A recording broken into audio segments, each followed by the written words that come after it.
It used to be like a big deal. Whatever happened to that guy? Stuff. Fair enough. It used to be like a big deal. Whatever happened to that guy? Stuff. Fair Oops. enough.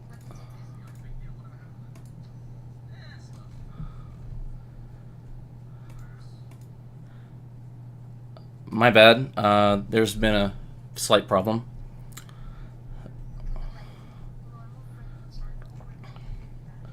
I had the stream open in a browser, and I started it, but I'm streaming my desktop audio, so there was a loop. It's fixed now though.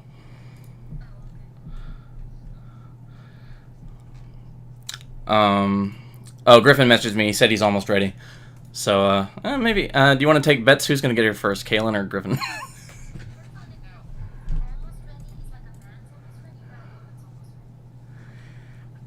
Hmm.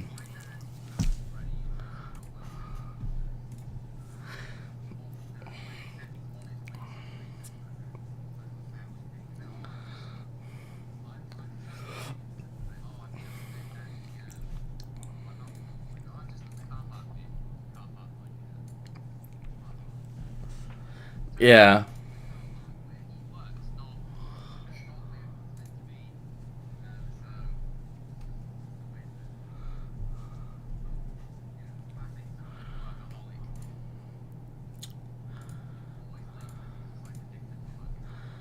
Um,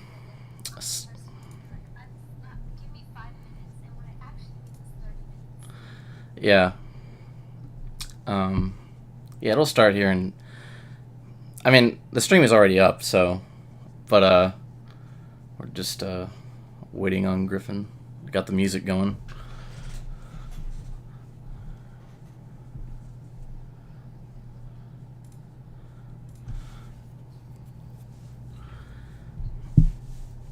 So this is also going to be like a Q&A kind of thing.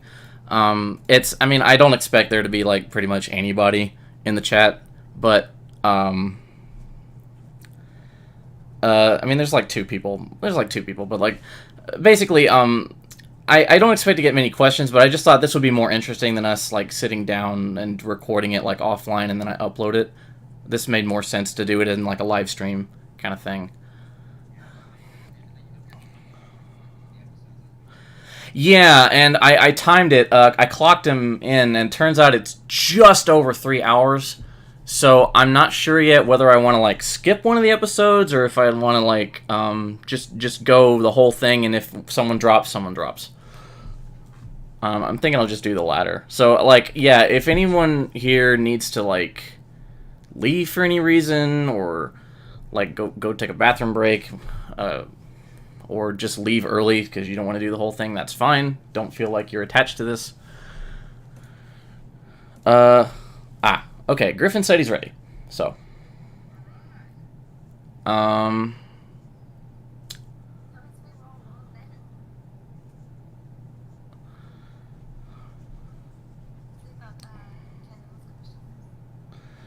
Yeah, so I'm gonna, deafen everything and...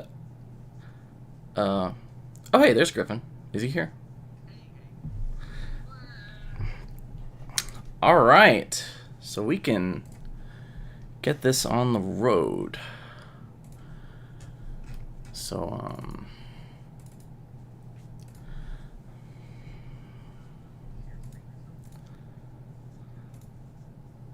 like a shares? Like, what do you mean?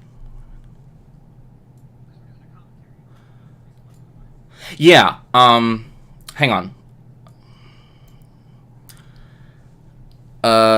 So, yeah, you can, I have the stream right here. I'll post it in the stream chat.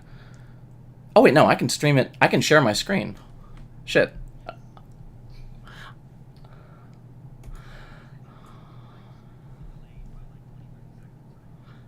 Yeah. Alright, I should be streaming it now. Kaylin said, "I'll be there in a bit. Traffic is being a dick." Please don't run the red lights, Kaylin. That's bad.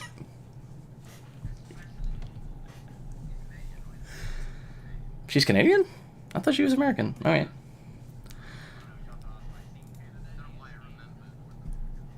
Oh, you know what I meant, jackass.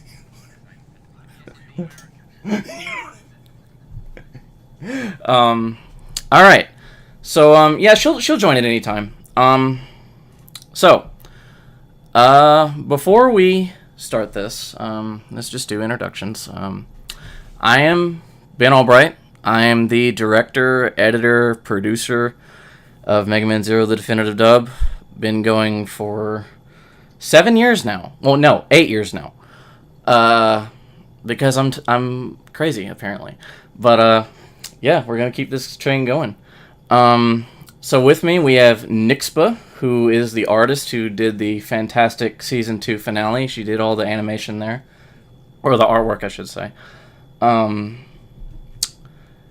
And then I want to introduce someone who needs no introduction. He's contributed so much to this project over the years, and it wouldn't have been as great as it was without him, especially in this season. He's done anime, he's done video games, he's done movies, he's come so far from when I first met him.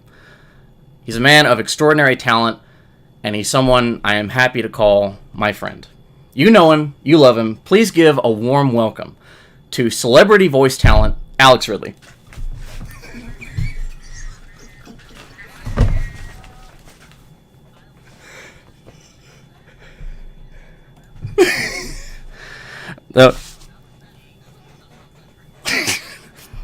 Oh yeah, and we let's see, we got this other guy. I think he was like, we couldn't really find anyone who like contributed to this in like a major way other than him. So like, we got this other guy. I think he was like an extra at some point. I don't know.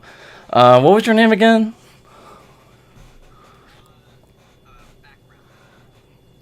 All right, Peter Griffin will be joining us. But no, seriously, we got Alex Ridley. He voiced Zero in the series. We got Griffin Puatu, who is everything I just mentioned. And he voiced El Piece, or El Piso, as he is in the actual game. And he sung the ending theme. So,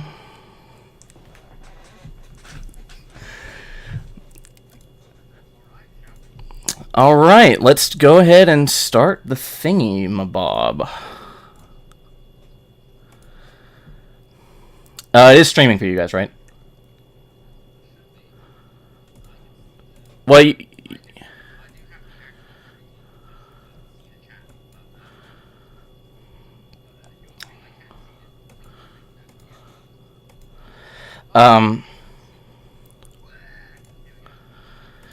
yeah, here we go. Let me know if the... Okay. Crank it. This is the classic thing of like Mega Man Zero, of like, I'm so excited I get to be the main character. Also, I'm a fucking idiot. All my line... Yeah? I had the desktop audio muted, so nobody heard that joke we started with. We'll do it again. Oh no! Alright. Nah, you're not gonna... Don't pretend to be like... Don't pretend to laugh. Yeah, so we're just gonna go ahead. Alright. Yeah. See, exactly like Season 1, all my lines are kind of concentrated into the first episode and then the final episode. Yeah, He's a man of few words. Yes. Yeah, in the later games, he's much more vocal. He talks a lot more. Such a cool intro, though. This is probably my favorite of the Mega Man Zero games, the intro with the cloak and the storm. It's so cool. What Mega Man games have you played, Griffin? I don't think I've ever asked you that. I've played... I don't know if I played every Zero, but I played Zero 1, 2, a little bit of 3, and then I've dabbled with I've played a little bit of basically all of them. So ZX, gosh, I really... No, these aren't Mega Man games. I was about to go to the Gunvolt games, but yeah, they're Mega Man Light games. Yeah. Yes. But probably the most like Zero for sure.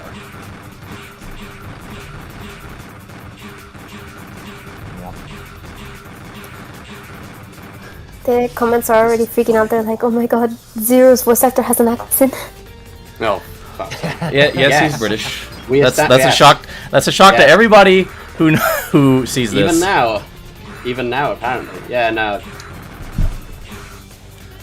In sort of the land of milk and honey, as they call it. So we started recording for this in mid 2016, and it was just a very different era. Like I hadn't really streamlined the process like I have now. So it was a very transitional period this season, which is why it took so long to finish. I mean, you know, it went from being footage of the DS collection to footage of the HD collection, which released in 2020. And yeah, I think Griffin was cast in like some Sonic thing I did. We were gonna do a fan of the Sonic, Archie Sonic Genesis story arc. And he was cast as Sonic. And I just had an idea. I was like, can you audition for like this other thing I'm doing? And he was like, yeah, sure. That's right. And that's right. I'd completely forgotten the order of those things, but that's right. Yeah, we were on that, and then you jumped over like, oh, give this one a try, and LPs jumped out to me immediately, and I was like, oh yeah, I can do a character like this. It'll be fun. Yeah, it was like that was the standout performance, like, because like I think Yes, it was very good. You were still in high school at the time, weren't you? No, I was. That would have been the end of my freshman year of college, but I was very young. I was 18 years old. Ah, okay. Yeah, I remember you were 18, but I thought, I could have swore you were. Yeah, okay. But yeah, it was just a very different era. Like that whole like era was like amateur voice acting has kind of died in recent years. Like it was a completely different world back then. I mean, it was amateur voice acting was huge. Yeah, like especially. Yeah, it was so. Yeah, I loved doing amateur voice acting. Like back in, I don't know when I think I started doing it for fun. In like I don't know 2011 or 12. Yeah. Just sort of like a fun little thing I did, and there was just so much stuff going around because there was like the forums and stuff. But the forums have all kind of. Well, I mean, what was that main one? VAA, right? The VAA. VAA. Yeah. It's interesting to see how it's shifted. Yeah. VAA like now packed it in. And Discord. Oh, sorry, go ahead. Twitter, isn't it? It's all Twitter, isn't it? Yeah, it's all on Discord. Yeah, groups it's now, all on and, Discord. It's all all on groups. But the vibes change too. I think people are really trying to make that cross into like online professional. But there's a lot. But what's unfortunate about that is like the fan projects, which like people were really striving for a really high quality and really funny, whether it was abridged or fan dubs or like little mini series on YouTube. Yeah, I feel like that energy it's not as big anymore. People are really like trying to cross over into more bigger professional stuff, which is great. But like I miss the quality of like shows like this. It feels like the effort is felt. It feels like there's like a harder line between professional and amateur work now. Because back then, the line was very gray, and so you had like these amateur projects that were really high quality. So now you have these professional projects that are really high quality, and these amateur projects that just aren't very good. And now it's like you look back at like 2015, and there were all these like websites popping up. Like there was Casting Call Club, there was Behind the Voice Actors when they still had their thing. That's shut down now. Is it shut down? I thought it. Oh yeah, it shut down a long time ago. I thought it was weird. Yeah. And so a lot of those auditions that you guys did for this are just gone. I know, yeah. It's weird. I came up and became a voice actor right at the transition. So I came in doing like fan dubs and audio dramas and like little mods and video games and stuff. But I watched the tone and the effort and the emphasis of what online voice actors are doing transition into something where it's just every online amateur voice actor wants to be professional, so they go for professional stuff. And there's something cool about that. I think it's just that professional work and paid work is so accessible now, which is cool. But I do also feel on the other side, fan projects are really frowned upon and almost actively discouraged, like with this taboo hanging over that, and I don't like that. I don't think it's as true as voice actors imagine it is. And I don't think these projects have a real place. I don't think it's quite as hopeless as you say it is, though. I think the tide is slowly changing, where the what do you call it? The stigma around fan projects isn't quite as bad as it used to be. And that's thanks to projects like this, where there's actual like effort being put into it, like real tangible effort. Ladies and gentlemen. Yeah, I don't know. I do feel like it's sort of a different, big sort of different era of kind of voice acting projects. Because I don't know, I think there's great value in kind of, especially as just a voice actor, or even say Ben, what you do, kind of creating or putting together the whole show. There's a great value in kind of cutting your teeth. See what I did there? Everlasting peace. See what I did there? That's real clever, right? Anyway, go on. There's great value in kind of cutting your teeth on an amateur project as almost like a proof of concept. Like, hey, look at what I did for no money, Yeah. There's something, and it kind of shows passion of the person doing it, rather than like immediately, hey, I want to be on the professional project kind of right away. Yeah. I think it's great it's better to kind of start amateur. It's crazy to look at how much, because this was a 7-8 year endeavor, how like it's, especially watching me in this first scene, I was like, oh my god. Yeah, your recording setup was way different. Not only way different, the acting, like the character is the same, the voice is it's the same guy, but to watch how my acting and my like performance really evolved and changed it's really as across those years is crazy. Because it's night and day almost. It really is, and I'm like, hey, cool. Flip that hair. I will remember that. Lack of hair. He's flipping the wrong side. Wait a minute, his hair's not on that side. I'm too cool for school. I'm too cool to flip where my hair actually is. That's not even a hair. That's not even hair. That's like a helmet. He's flipping his helmet. Flick your helmet. This is the problem with the low-res GBA like stuff. I'm like, what is that? Is that a goggle thing on his lower left? I think it's like a headband, isn't it? No, that's not a headband. It's like on his shoulders, and it's like going around his back, and like the thing on his head is not his hair. It's like a helmet over his hair, and like the stuff that's cascading down his back is his actual hair. It's weird. I thought it was like a collar, like it was a collar extension, but it just hovered, so it made it look cool. It's about zero. Hey, here's Kalen. There's a lot of suspending of disbelief to be done when it comes to this, because you kind of go like, well, why do they wear clothes? Why does Zero in the desert wear a cloak? The artist for Mega rule Man of Zero cool. It's some of the most striking and most stylistic stuff I've ever seen from games like this. I love the art style. And Kalen's here. Kalen, your mic seems to be muted. I can't hear you. I haven't spoken yet. Oh, okay. No, my bad. We were all talking. Your thing was green. That's why I was confused. So yeah, this is Kaylin. She voices CL. She's fantastic. Welcome. Hello. Yeah. I'm so sorry I'm late. No, it's okay. We're okay. Fashionably late. It's all good. Fashionably late. Happy to Yes. have Very you. stylishly late. Let's see, what's my girl up to? Oh, I found Zero. Glad you're alive, Zero. Really, what we should do is just mute and just do it all from. just do. Oh my live god! dubbing of it. If we're gonna be we're not chasing gonna this do whole it. thing, Welcome back. I would rather not. Yeah, I know. We've Yeah, already no. I'm joking. Oh my god. Oh my god. That was. Oh, I hate that first part was muted. Oh, at the start of the stream. Yeah, I really hate that. Happened. I feel like something like this happened the first time.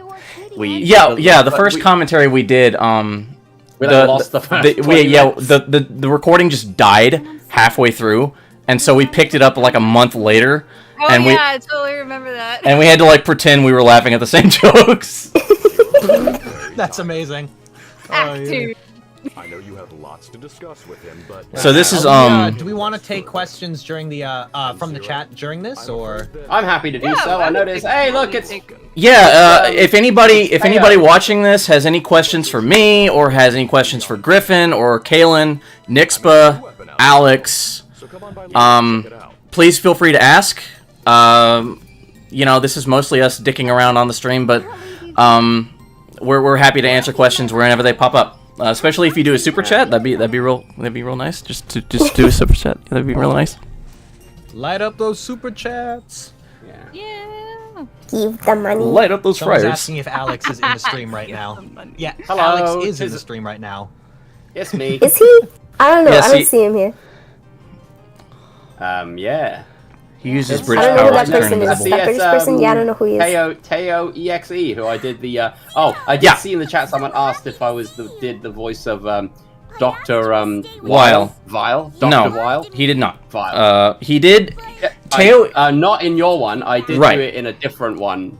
That Teo EXE was the me who made that little fan dub clip, and I voiced Dr. Vile as well as Zero. But that's a separate clip. It's nothing to do with this. Yeah, I found Alex from he had done Teo's videos as Zero, and I didn't want him to voice Weil. Everyone was like, "Oh, get Alex to voice Weil. He's really good in this other video." And I was like, "No," because like okay. Picture me, right? I'm sitting there in my director's chair. I take the cigar out of my mouth, and I'm like, I can't have my fucking fandom have the hero and the villain voiced by the same guy. Call Boyle. I'll tell you something, kid. And so I got Kyle Boyle, who does Eggman impressions. He does like Mike Pollock's impressions. He's been endorsed by Mike Pollock himself, actually. And so Really? I thought, well, Weil's voice actor in Japan was Eggman's voice actor, so I thought that would be kind of neat. I think this guy can really do it, and he did. Ah, so meta. It's real meta like that. So anyway, someone asked,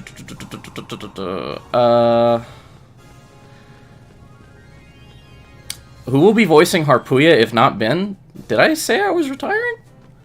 Just a moment, I don't think so. I think people since you I think you previously sort of expressed My name is El Oh yeah, I hate my Harpuya voice. That doesn't mean I'm quitting. that you expressed that you didn't really like it. That you, But I think But I I think guess- I'm a lot better now than I used to be.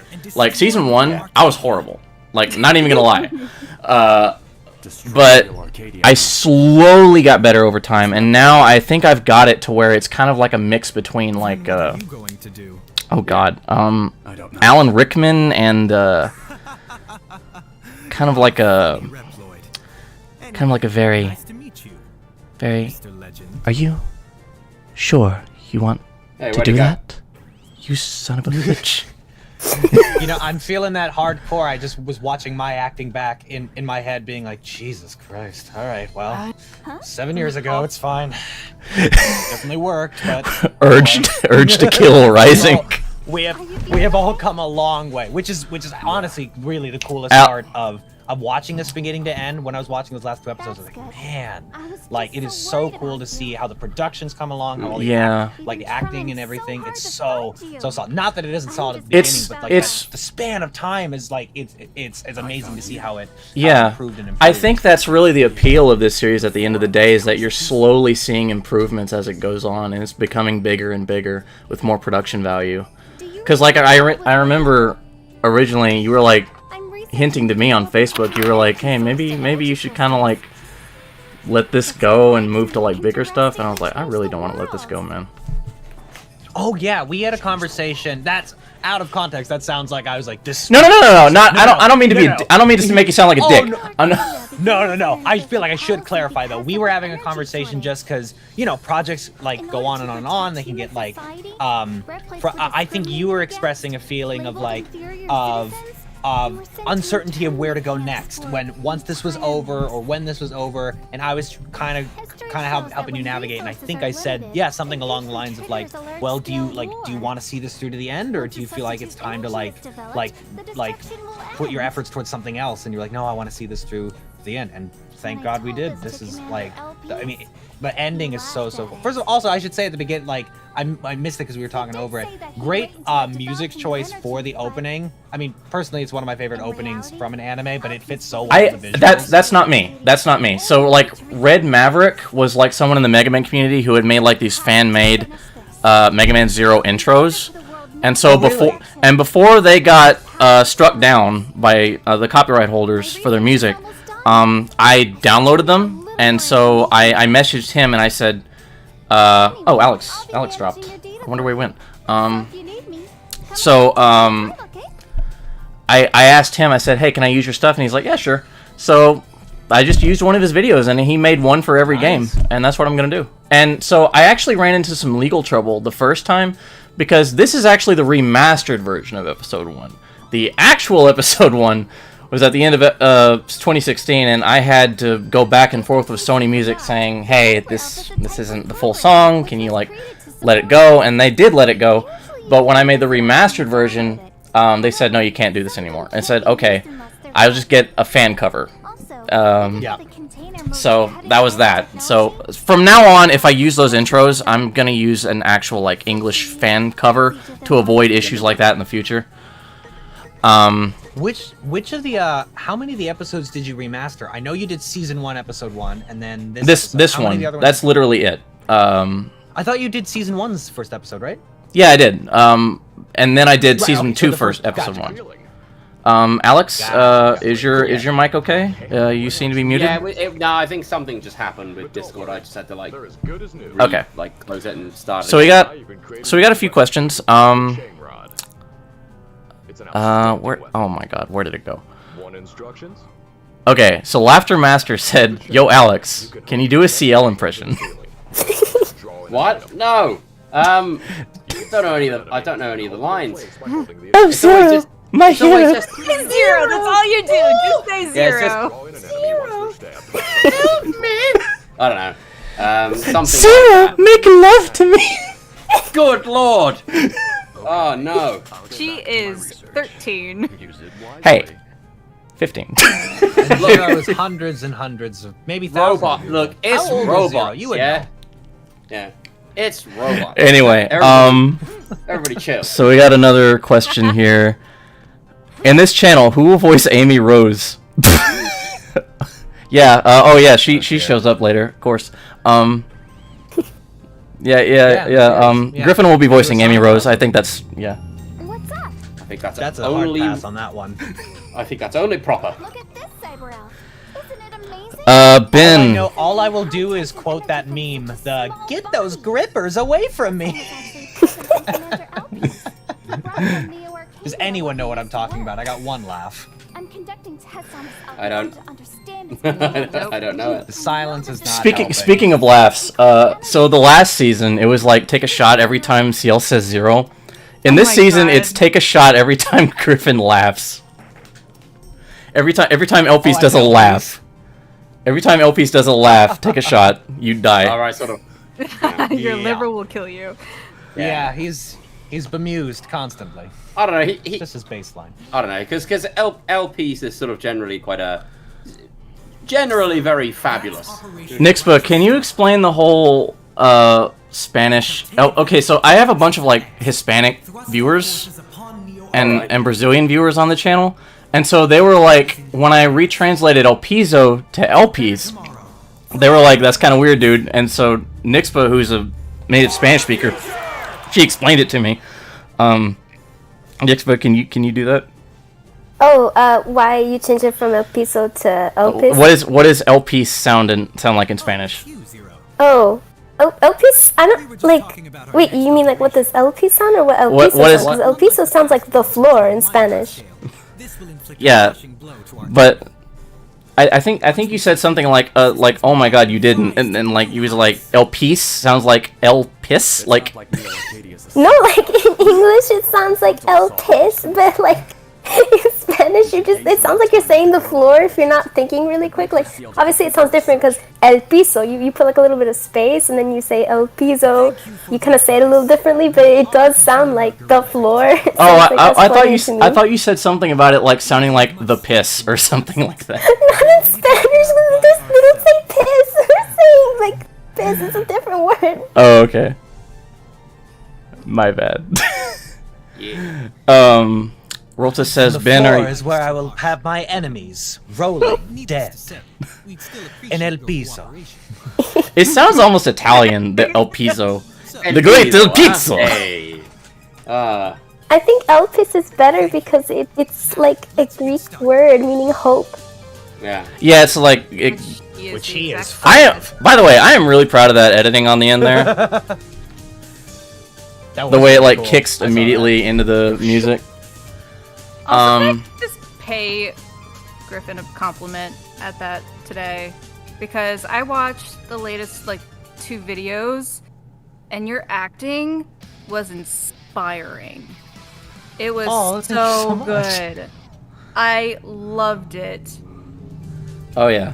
It was when I remember when Ben came to me and was like, okay, so we're gonna be doing the audio dramas and making original art, and El Piece is like really different and young. I'm like, hell yes, this is gonna be so cool to like, because it's easy to kind of understand what El Piece is on the surface when he's at this age and in this era, but to go back really filled in the blanks and allowed me to stretch the character in such a way and see different sides. It's was really so cool, and it made this finale so much more heart-wrenching and heartfelt. Yeah, and it really was like, that's when the fan dub like skipped from being like a fan dub to like at first when you were doing this it was like a cool fan dub, but when the finale rolled around it was like, are you fucking kidding me, dude? This is amazing. Like, this is like professional quality acting. It was great. 10 out of 10. Oh, Would thank pay you. money. Yeah, just for that absolutely again. fabulous.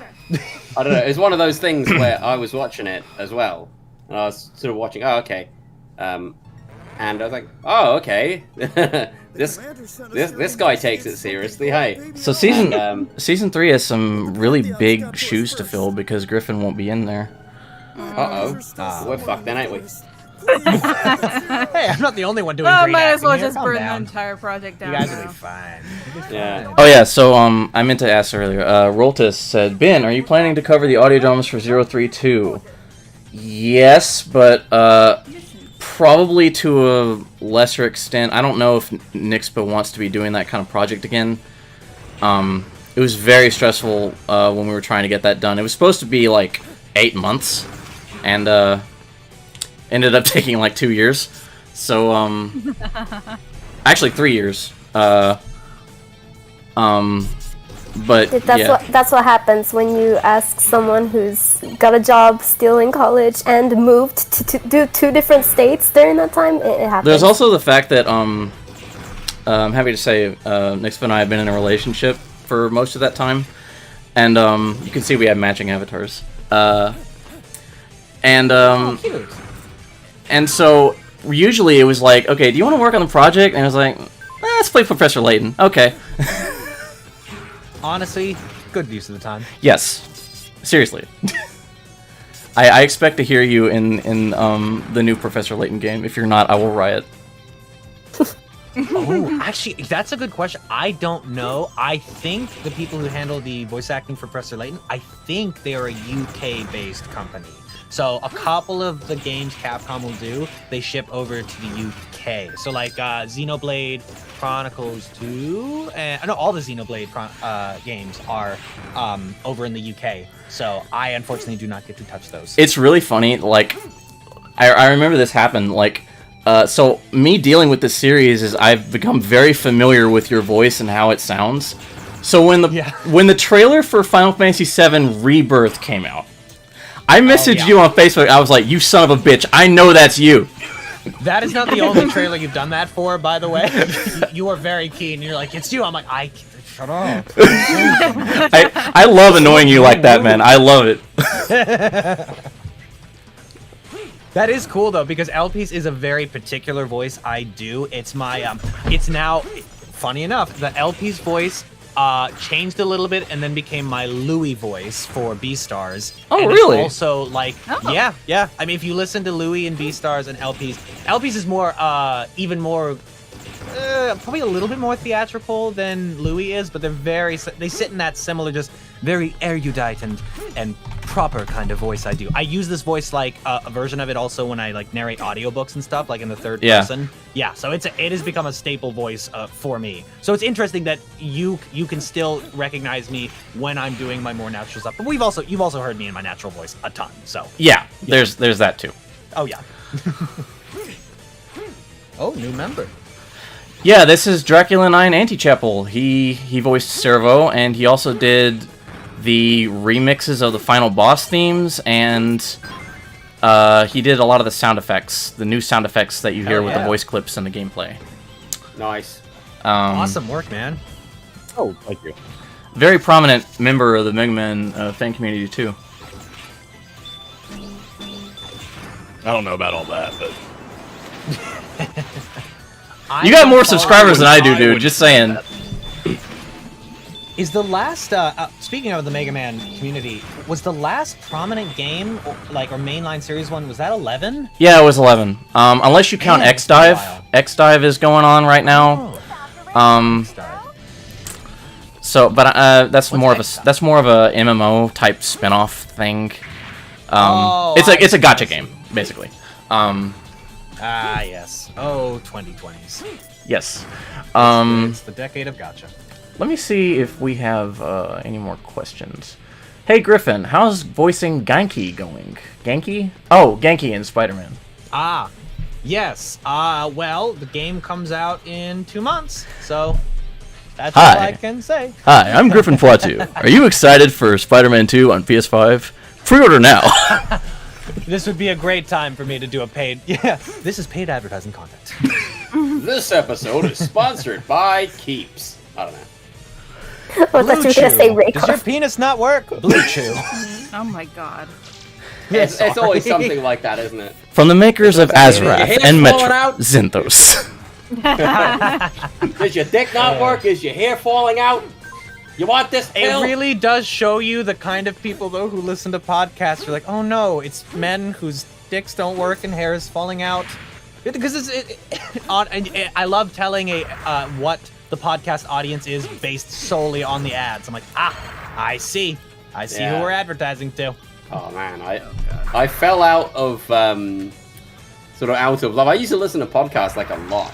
I used to spend, I can't tell you how many hours I spent listening to sort of various podcasts. And then lockdown hit, and one day I just went, what the hell am I just sort of lost interest with it, really, in a moment. I don't know what happened, but I was just like, I was just suddenly not interested in it. Honestly, I think when all of us went into that lovely place of quarantine, I think we all had our own version of like, what the heck am I doing? I definitely had that with a ton of different things. Like, because when you're just by yourself, you're kind of forced to confront like just you and what you're dealing with and what you're doing, and be like, what is this? What am I doing? Yeah. Although Fun podcasting as a thing that people do, and also as a thing that people consume, had suddenly, there was a big uptake in it in those couple of years, where everybody was like at home, just because like people didn't have fuck all else to do. Yeah. Griffin and I should start a Let's Play channel.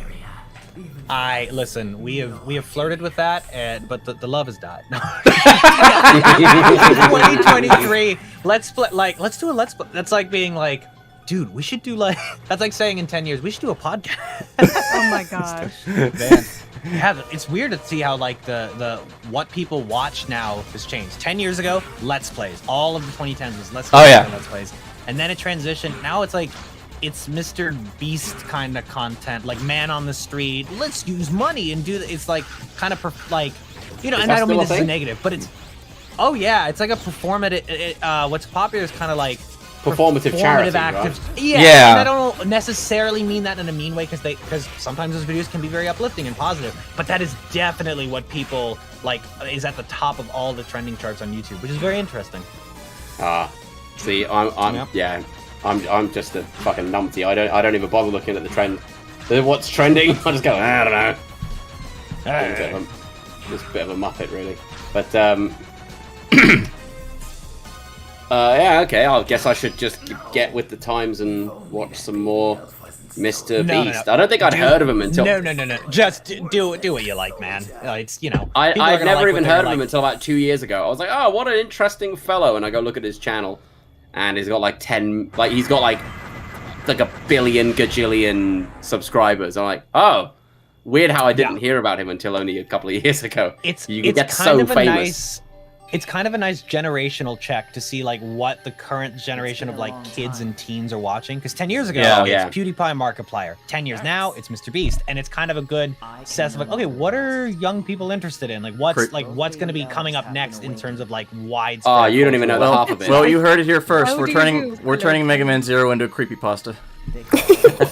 You don't even know the half of it. I know these kids, so I work at a primary school, right, a day a week. And there are some of these kids. They tell me like, "Oh my God, Sainsbury's is one of the sort of local supermarkets. Think like Target, right? If you're American. Yeah. Oh yeah. They go, oh yes, yeah. Oh, Sainsbury's. They started selling Prime, and they're all losing their shit over this Logan Paul shit. Oh my God, yeah. Oh no, it's got to them too. So even all the way over here, you can't get away from Prime or sort of like YouTube. Famous stuff, you know. Just it's gone mainstream now. Yep. Unbelievable. Simon. Everywhere 17. I go here, I see Mr. Beast branded like food snacks in the stores. Oh yeah, he's got a whole merchandising thing going on. He's got that burger Beast joint, bars, too, doesn't he? Beast burgers. Yeah. Simon says, that's funny. Who voiced X again? That's Andrew Hindle. The Omega 360. He was in the last commentary too. Haven't heard from him in a while. Hope he's doing okay. Oh, he was great. He was in season 1. He was my favorite. I thought you said the Copy X was your favorite. Oh wait, was he real X or was he Copy X? He was real X. Oh no, Copy X. Who did Copy X? No, screw that guy. Copy X. Seriously, that's the vibe I'm getting here. Man, fuck that guy. His Joseph Gaskell. That's his name. Oh, that guy killed it. No, to be fair, Andrew was great as well, but and he is coming back. He is coming back for season 3. He was gracious enough to come back. So what? He wasn't in this season then. No. Okay. The computer over there has data that I've been studying. Man, it is making me think that like we started this in 2016, back when the online VA world was very different. And now hearing all these names again, I go like, oh yeah. It is so wild how it's 6 years is not that long. I mean, it's the quote unquote the before times grand and then the scheme of after things. times. It's a short time. It's Yeah. But it's crazy how like in the era we live in, like in a year things are almost completely different. Like year after year. It's like, okay, we could slow down a little bit, right, guys? And the train has left the station. Unprecedented times. I used to joke with Kaylin when we were doing recording sessions, like we both be in like a nursing home, and I'd be like, Kaylin, I need some lines from you. We're both 90 years old. Okay, boss. Flatlines. B. It's season 2000. Yeah. Oh god. Day we make it to ZX. Are you thinking of making it all the way to ZX or just finish 0 and then? I mean, it's way too far to consider that at this point. I know. I just got to get through. Do it season anyway. 3. Consider it anyway. No. We're gonna go all the way, baby, all the way. 20 years. It's one foot after the other, I suppose. If we do ZX, it'll be much smaller in scope, and it'll be solely a mod that's just the voices in the game, nothing extra. Like the thing about this series is that we're doing voices for characters that Capcom would never have given a voice for. Yeah. Like, It's interesting now they're adding they are adding, well, this is Capcom obviously, but well, this is just because it's just because these games were like GBA and DS, and there's only so much space on those cartridges that you can dedicate voices to. Yes, that's very true. But they did do the remaster on the Switch, and I was just thinking that like they added in voice acting to the Gunvolt games when they got ported to Switch, And Blaster Master Zero. and Blaster Master Zero. So you know, I love Actually, that wait, series. dude. I don't think I ever told you or announced. Did I tell you that I'm a voice in one of the Gunvolt games? No. What? Whoops. Whoops. Well, goodbye, everyone. I'm kidding. Get back here. All right, Yeah, I now you gotta remember- spill the beans. It was during a time where like things were kind of hectic on my end, and I think I was like, did I ever make an announcement for that game? Oh shoot, I never did. Oh well. So when was this? And this would have been Gunvolt 3, I think. Yeah, Oh. which is the newest one. Yeah, let me find. But I voice a character who was in Gunvolt 2. He comes back in 3. It's one of the. It's the ice guy. Oh my god. Can you tell how out of it I was at the time of recording it that I don't even remember the name off the top of my head? Oh my god. What if This is making me look great. What if Inti Creates was like, I like that Griffin guy, the guy who was in that weird video. he was After doing this, our game. Not anymore. Oh no. Hang on, I'm gonna find it.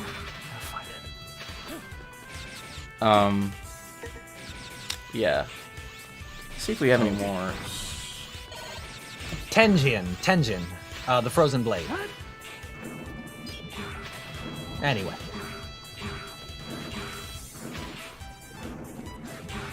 For Kaylin, who do you like more, Copy X or Omega? She doesn't even know who Omega is, dude. I am not a fan of the Mega Man series, so I have no idea who you're talking about. I just play CO. I just work here. Yeah, I just work here. No, I feel No, it's perfectly fine. I mean, obviously you don't need to be a fan of Mega Man to do a fan project that has that's Mega Man related. Yeah. Especially after Ben literally dragged kicking and screaming back into his project. What? No, I feel Bruh. Kaylin, I feel you. To a lesser extent, because I had played Mega Man.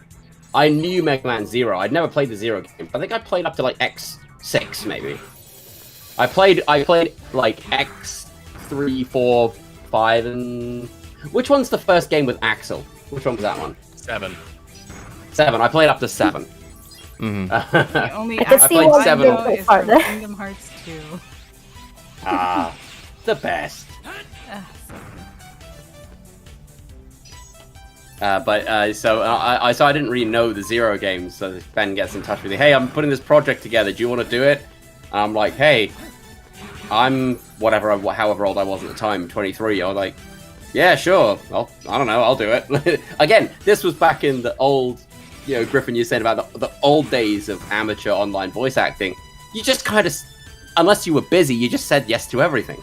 Yeah, I mean, Yeah, I don't here's, really know. Pretty much. here's the thing. We're not really like don't get me wrong. I consider you guys my friends, but we don't like hang out very often. Yeah, we're not. Yeah. No, not at And all. I think that's part of why this series has survived for so long, because there's been no opportunity for like burnout or drama or any of that Drama. stuff. Yep. Yeah. Oh yeah.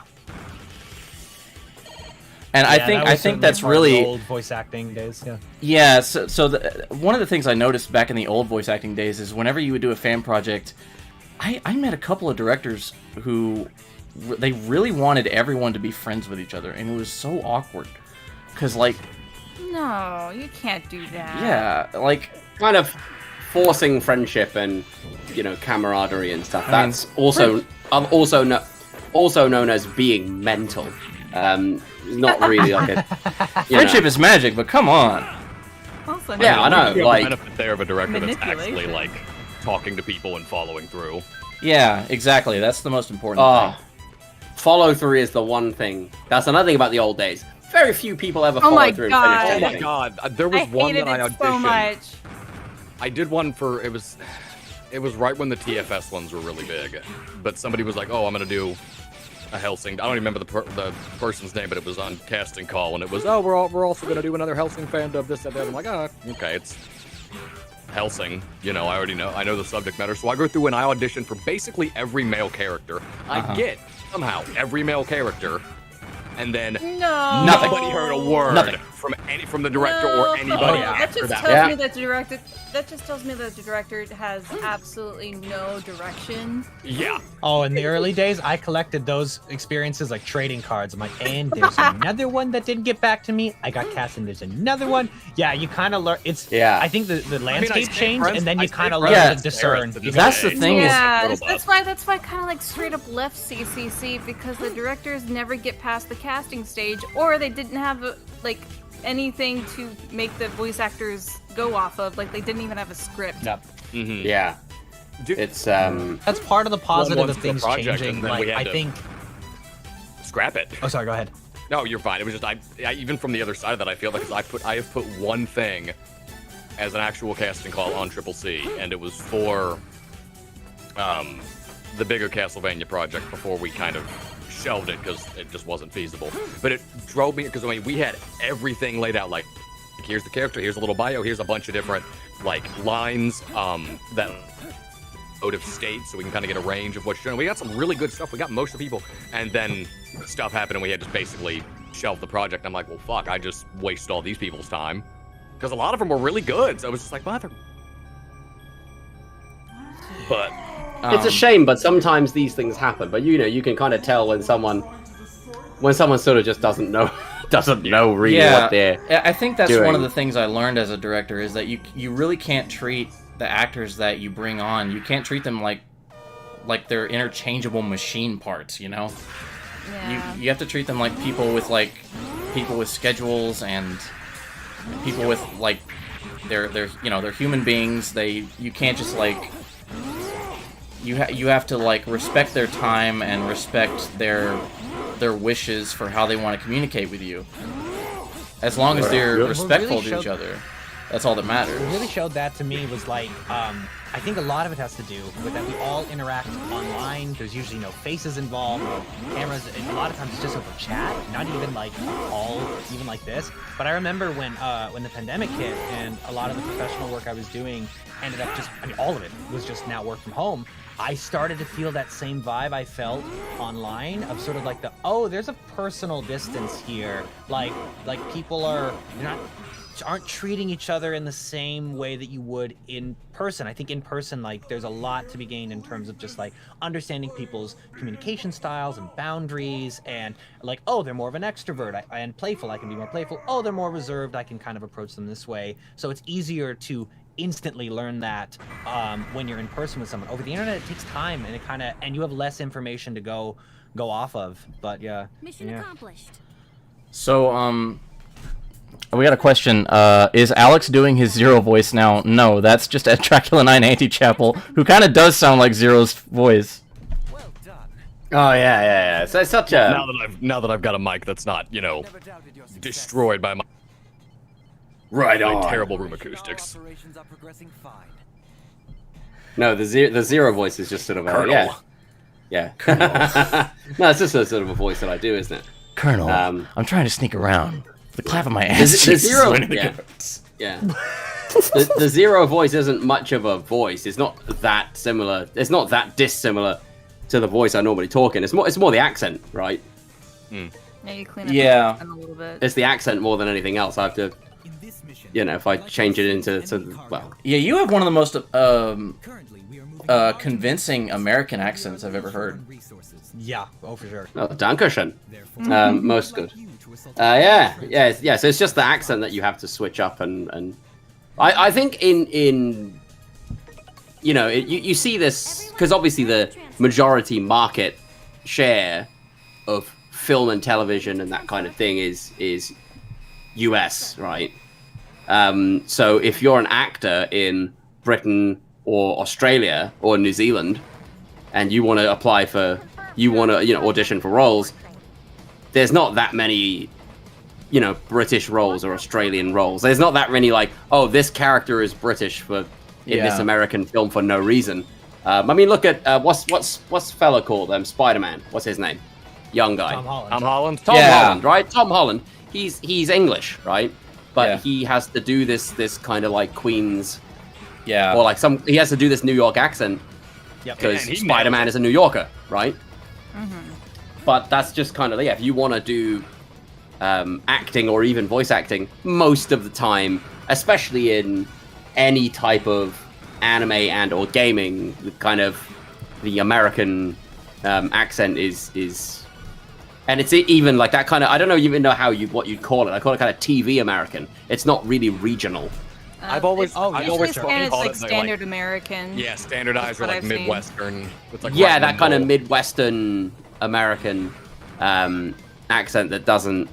It's not regional to anywhere particular, but it's just like made for TV, like CNN. Yeah, it's more. It's like a broadcast accent in the same way. Like in the U.S., we when we characterize different like UK accents, one of them is like BBC British. And yeah, that's RP. Kind of the broadcast we call that RP. style. Yeah, exactly. Received pronunciation RP. Yeah. I think there's a couple different terms for it over in the U.S. The Colorado area is kind of that area where it's a very neutral accent that became very popular, and then is what you see on a lot of broadcast stuff. But yeah, it's not. It's interesting. It is a neutral accent, but it's a weird way of thinking about it because it's. I mean, obviously, it's neutral in what sense relative to I guess. Well, other it's neutral. American It's neutral in the sense that whoever the powers that be have decided. Well, this is the standard. This is the standard of. This is the standard of how say the British people ought to speak.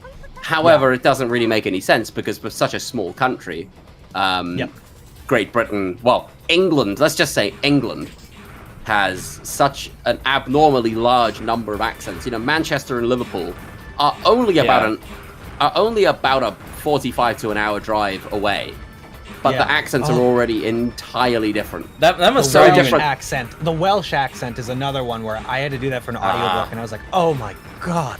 Like, Hello, Oh my God, a I'm Welsh Tom accent? Jones. Yeah, And that's gotta I like love drive it. you insane when you're like doing like a casting call and someone says, "Yeah, do a British accent." What does that mean? Like, well, Like, what that one? means is London. 116 What that means is dialects. London. But Yeah. where in London? When they say London, when they say British accent, they mean Hugh Grant. So it's fine. Hugh.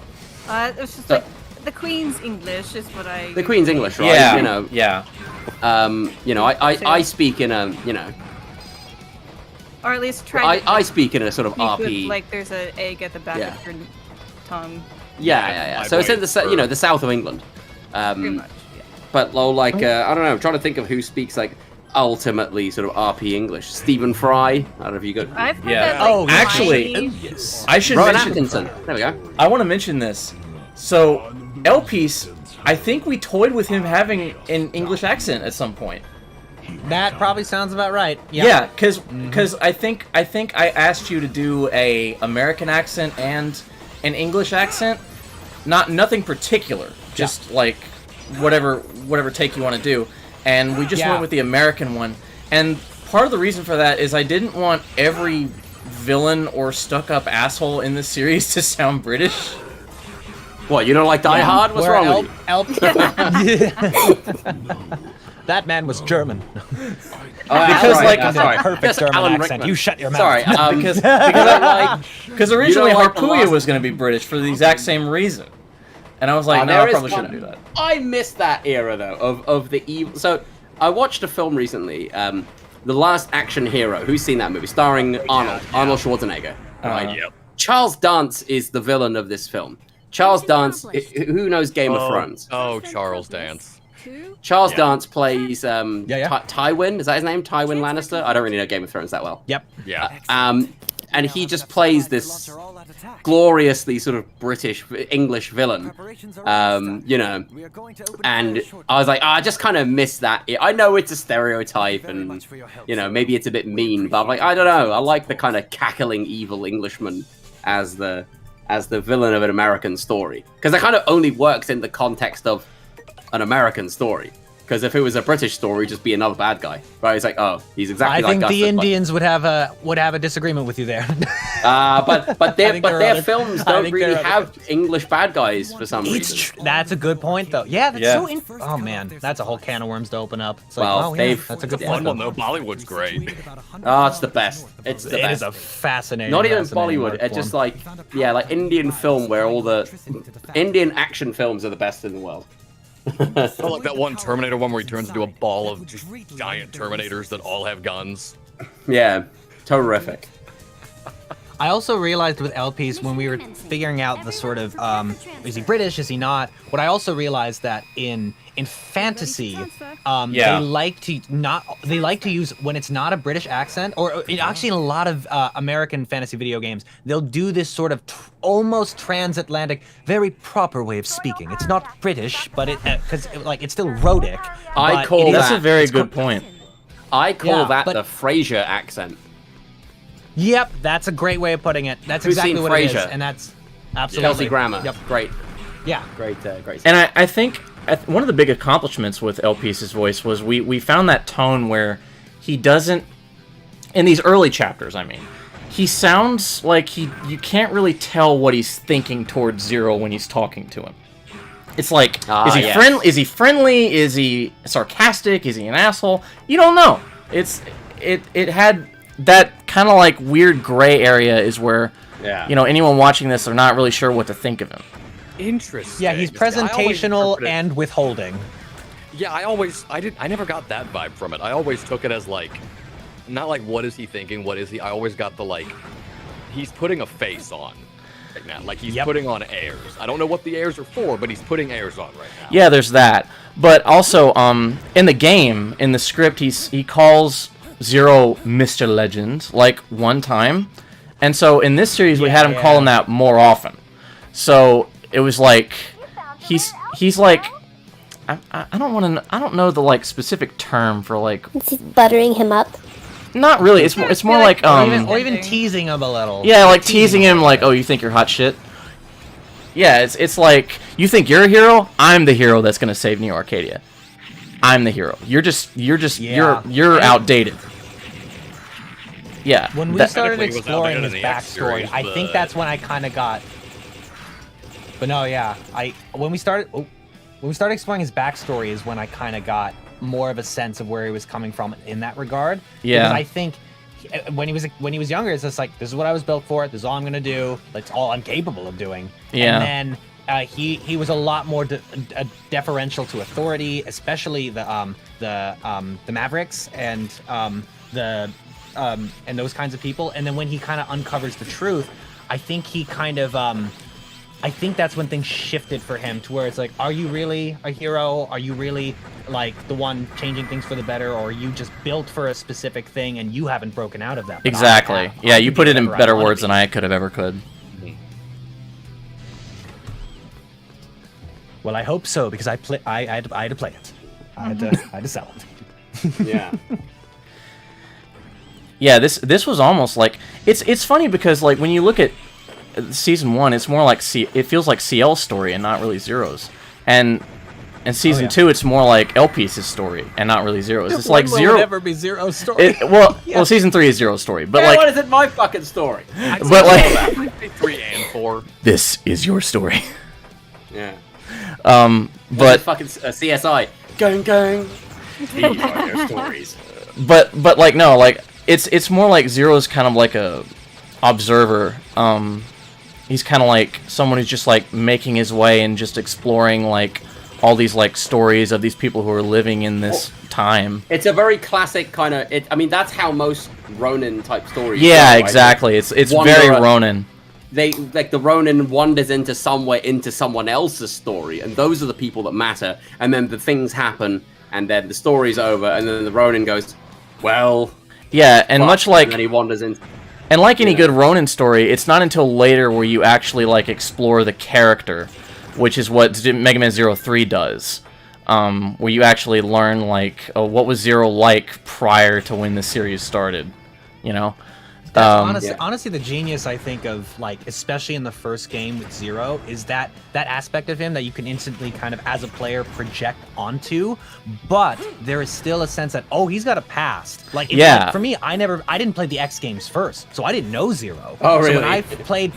when I go in playing Mega Man Zero, the first one, I go, okay, there's some weight to this character. He's been around the block. I don't know who he is, but I can feel that. But that vacancy, I mean, it's in his name too, Zero. Like, you get to kind of embody that character and really see what he goes through. It's going to be interesting to see. Yeah, Alex in season 3. Alex has really got to flex his acting chops in season 3. Uh-oh. Uh-oh, hot dog. Wait a minute, I have to act as an actor? No. What do I? You mean I don't need to just say understood every 5 seconds? Yeah. Or just go. "Ah, ah, ah." This script has words. What is? Oh no! What's all He these thought he words was doing Legend of Zelda. Yeah, I know. I mean, yeah, Zero's got the blonde ponytail. He's kind of Link at this point. But It's something yeah. that Western games don't, or not Western. Western media and storytelling in general. They don't do that kind of silent protagonist that well or at all. Because when it's Link is another example. Like they, especially in like the newer games, they do a really good job of still imbuing a personality, but leaving it like as blank enough that a character can kind of imprint and project onto it. I would love to see more Western games try that. Yeah. Yeah. Then you can see that whenever the West gets their hands on something like a story from the East, they go like, "Well, we got it. Come on, we got to give them a personality," and then they do. Well, that. come on, we got to give him some zingers, okay? Some zingers. What do you mean? What do you mean he doesn't? What? What? He can't talk. What do you mean he can't talk? We gotta let him Gotta talk. be quippy, like in the Marvel movies. She got stabbed in the neck. Listen, kid, you got talent, but it takes more than talent to get to the top. You need to fucking talk. I know. That goes back to that director with a cigar in his mouth again. Yeah, I know. Oh, Practice it with me, Link. Excuse me, princess. What? No, we've been through this. Damn it. God, this kid's a moron. Yeah. Kalen, you got a future, Weirdly- toots. Give me some coffee. Yeah, I know. Which is really weird, because I'm pretty sure in Dragon Ball, what's the cat guy? Karin. He's got like that voice, like that exact like. Oh yeah, that pencil beans, kid. Get out of here. Take your Get outta pencil here. beans and get out of here. I don't even think he sounds like that in Japanese, but the dub is for that series is just so different.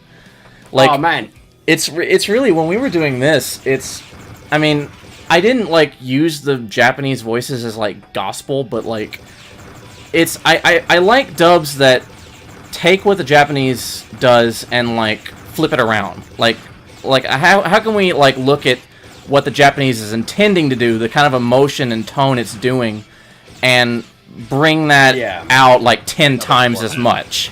And also adapting to more Western and American and or Western sensibilities, right? Like like say for Full Metal Alchemist, like they were thinking of casting a female as Ed, but they're like, this isn't gonna work. We have to cast a guy. Well, this is so they did. I mean, it's the thing. It's pretty weird because you don't really think of it in terms of like, how can we sell this to Americans, or like, what do Americans like? You're just doing what you like as an American, and just hoping that it works. Because like my favorite dub of all time, I don't know about you, Griffin. Yu Yu Hakusho. Favorite dub of all time. Oh, interesting choice. Do you know what? That's like my brother's favorite anime. I've actually never watched Yu Yu Hakusho. Like, I'm assuming it's good. Justin Cook is just he just does is he in it? incredible. He's the main character, Yusuke, and he's also the voice director. Okay, yeah. And he just does an incredible job. He really inspired me to get into this. Yeah, that's Funimation, right? Justin Cook. Yeah, very early Funimation. It's like the second dub they did after Dragon Ball. Yeah, I seem to remember. I find that a lot of the. Oh, sorry. Go ahead. No. Go on, please.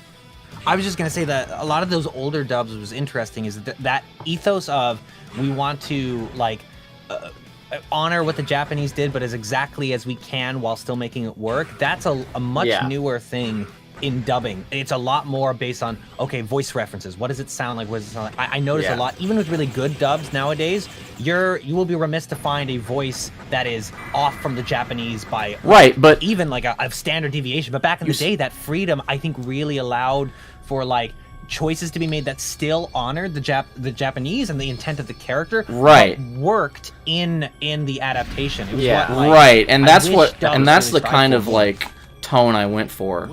Like I really am a fan of those. Like a lot of people say, early anime fan dubs are shit, but like I really like that early Funimation era where they did that and Dragon Ball and Full Metal Alchemist, where they had that kind of philosophy. Shin-chan. Yeah, Sorry. and they had that kind of philosophy going around their work, whereas nowadays it's a lot more accurate to what the Japanese do, and I kind of miss that era. In the mid 2000s era of Funimation, and there's the one who localization quality has definitely improved, so that helps with that. Yeah, I think in the sort of that kind of mid to late 2000s era, so like Full Metal Alchemist, not Fruit Baskets, what's that other one? Host Club, Boron High School Host Club, Crayon Shin-chan. There was kind of a heavy focus. I think Colleen Clinkenbeard was the one to kind of really do that because she wrote a lot of the scripts. By the way, naturalism, sort of making everything sound like, hey, a real person said that, and not too kind of cartoony like early, like 90s dub Dragon Ball. Ah, he's turned into a shish kebab, like kind of stuff. I just want to interrupt you by saying Snipe MD as this character, Phoenix Megamanian, fantastic job. I think my favorite part about the characters he did in this was Panther Flawclaws, the Panther guy on the train. Yeah. The best thing about that, what I like about that, is that maybe I'll back up when it starts, but like when you hear his voice, it's like it came out of a DS. It's like compressed in a way that it sounds exactly like what if Capcom had dubbed this in like 2006 for DS. Mm-hmm. It just has that vibe, and I don't mean that in like a bad way. I mean that in like a way where it sounds kind of cool.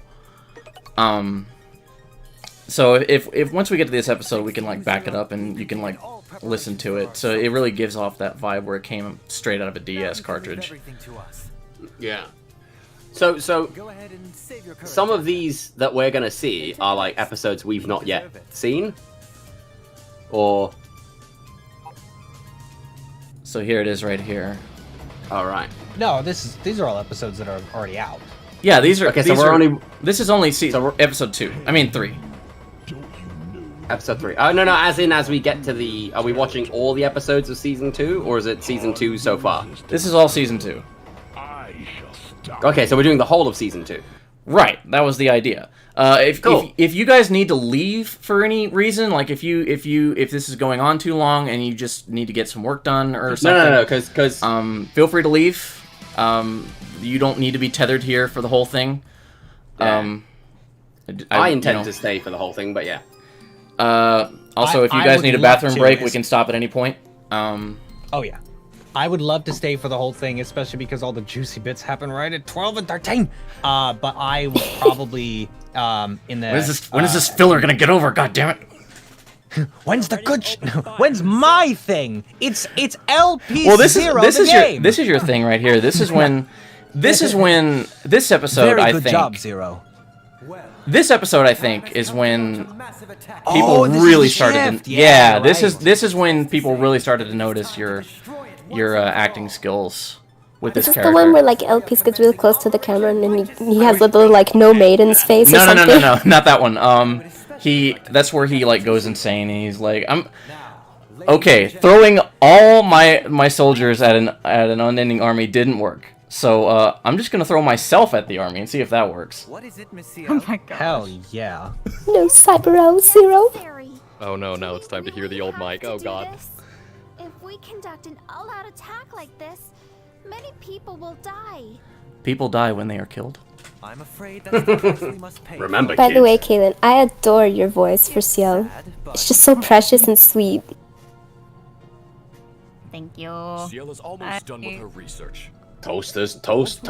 I drank so much Earl Grey tea Whiskey. with honey during these lines. Just a little Sometimes I made like a whole vat of tea sometimes. Yeah, it's These done. lines. It's been more difficult to do like that teenager sweet, high-pitched CL voice over time, hasn't it? Yeah, because my voice has changed. Well, I mean, you It's weren't just like a used- teenager when you started, but like, yeah. Yeah, 7 years of whiskey and cigarettes later. I mean, most of our job really becomes vocal maintenance and just like rest, and then learning what to eat, what not to eat. It's fun. It's and also auditioning tactically as well. I think she doesn't she doesn't drink whiskey to do the voice. She drinks whiskey to deal with me and my terrible directing skills. Yeah. Excuse you, vodka and. Oh, there's a juicy bit right there. There's a juicy bit of voice acting. Delizioso, huh? I mean, I don't drink, but. But when I do, it's because it's Dos Equis. Oh god. Yeah, as you get older, the voices that are characters that you can audition for just change. Funny I enough, know, it's obviously, just like when I do auditions now, I have my regular voice, or if I'm feeling compelled to, yeah, I would modulate it a little bit because now I know like what my voice can do over the long term. Yeah. So I'm bummed out though because there's not really a lot of like roles going in the amateur space where to accommodate for a voice like mine. There's a lot of like Otome type games. I notice like a lot of dating sim games. That's really big right now. It's kind of like the main thing right now for some reason. It's like I guess. Didn't we have to do that? I've got a bad feeling line like 60 times before I got it where you wanted it. Oh yeah, because you had like this like redneck accent that you couldn't get rid of on at least one line. Well, no, I remember the big one with the accent was pad. Yeah. You had trouble saying the word pad because it sounded like pad. Pad. Oh right. It's that Kentucky, which is real funny because you're even further down than I am. Yeah, no, I'm very lucky to not have an accent. My mom and dad. Well, no, my mom has an accent, really bad Southern accent, but my dad doesn't, and my brother and I don't really. I mean, is your dad also a Southerner, or is he like did he move there from somewhere else? No, he's always been Southern. Trust me. Right. I do find there are certain people in regionally strong regions with strong accents. Some people growing up just choose no. I'm not gonna sound like this, and that's literally how they phrase it to me. I'm like fascinated because I can't help. I've moved around a bunch of different parts of the U.S. On some days I'll sound very Midwest and just be like, all right, so and I'm like, what am I doing? And then I'll go California, and then I'll go. I have no control other than when I'm acting, but like when it's just my natural voice, I'm like, I guess today we're East Coast. Fascinating. No, I mean I feel like that definitely is a thing because like your surroundings and all that, but that's another thing. But like I have never heard of like a person like actively rejecting the accent that they grew up with. Oh no, I know a lot of people who actively reject the accent of where they come from because it just puts a bad taste in their mouth. Mainly Scousers. I knew, but they can't shake it sometimes. Like I knew this guy who's from Liverpool, and in Liverpool they've got this insane accent. They're like, "Oh fucking knock your head in if you do that again, yeah. Fucking come here." It's absolutely horrific. I love it. It's bash my your face favorite. in. Swear on me mum. Yeah, that I swear on me mum. Nice. Redneck, because anytime there's a dialect or an accent somewhere in the world where it's just like, what? That's really hard to understand. I'm like, no, I understood exactly what he just said. Yeah, and you get some guys. There's a guy, one of the pubs the pubs I drink at. He's from Devon, and they've got like what they call like, and that's the West Country. In Britain, we call it the West Country, and there's kind of like what you'd call like an American R. They're like, oh, I've been drinking cider. I've been drinking cider today. He still says cider, like a hard American R, which is very unusual. I think like the West Country is the only place that retains that. And but like he's lived away from there for a really long time, but there are some things you just can't shake.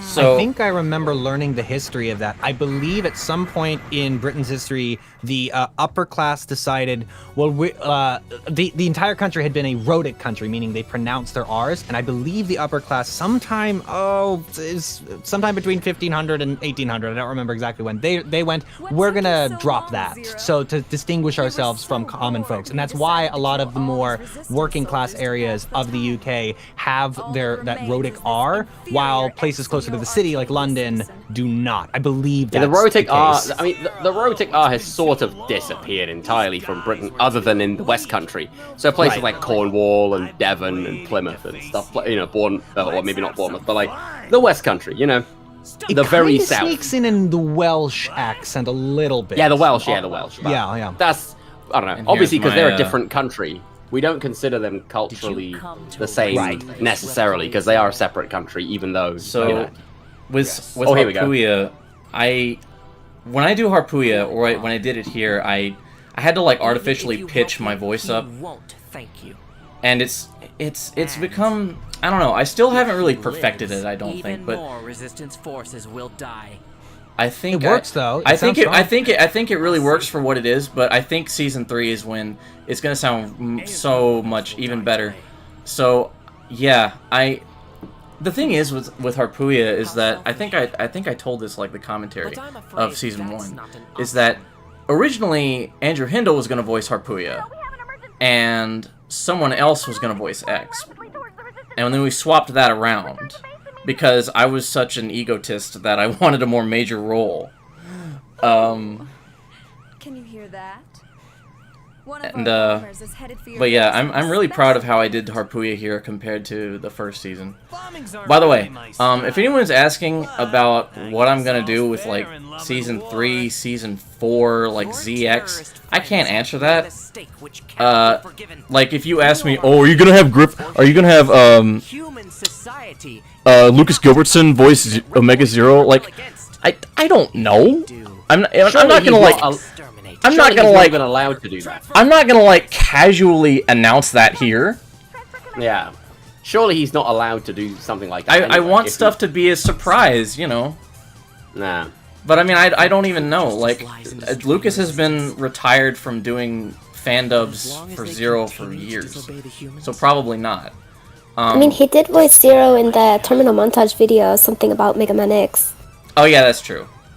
So yeah, I think he's done like a lot of stuff where he was like doing comedy, like comedy sketches, including Zero, but he's never done like a serious thing like this. Yeah. Transfer complete.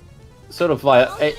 I'm amazed he's even done that. I'd have thought he wouldn't be allowed to do that if he's the official voice of that character. Well, I mean, he hasn't been the official voice for 15 years, so... Has he not? Oh shit, okay. Yeah, they replaced him with this other guy who he calls like the he who shall not be named on his Discord server. Johnny Young Bosch, I think. Yeah. Oh, Johnny Young Bosch, Power Ranger, yeah. He likes to pretend that like Johnny Young Bosch stole his job or something like that, but he doesn't actually feel that way. Oh, okay. That's funny. Okay. That's a great bit. That's sort of weird though. Yeah, okay. Johnny Young Bosch. Yeah, I know. I've seen him in. What's that one show he's in? That's.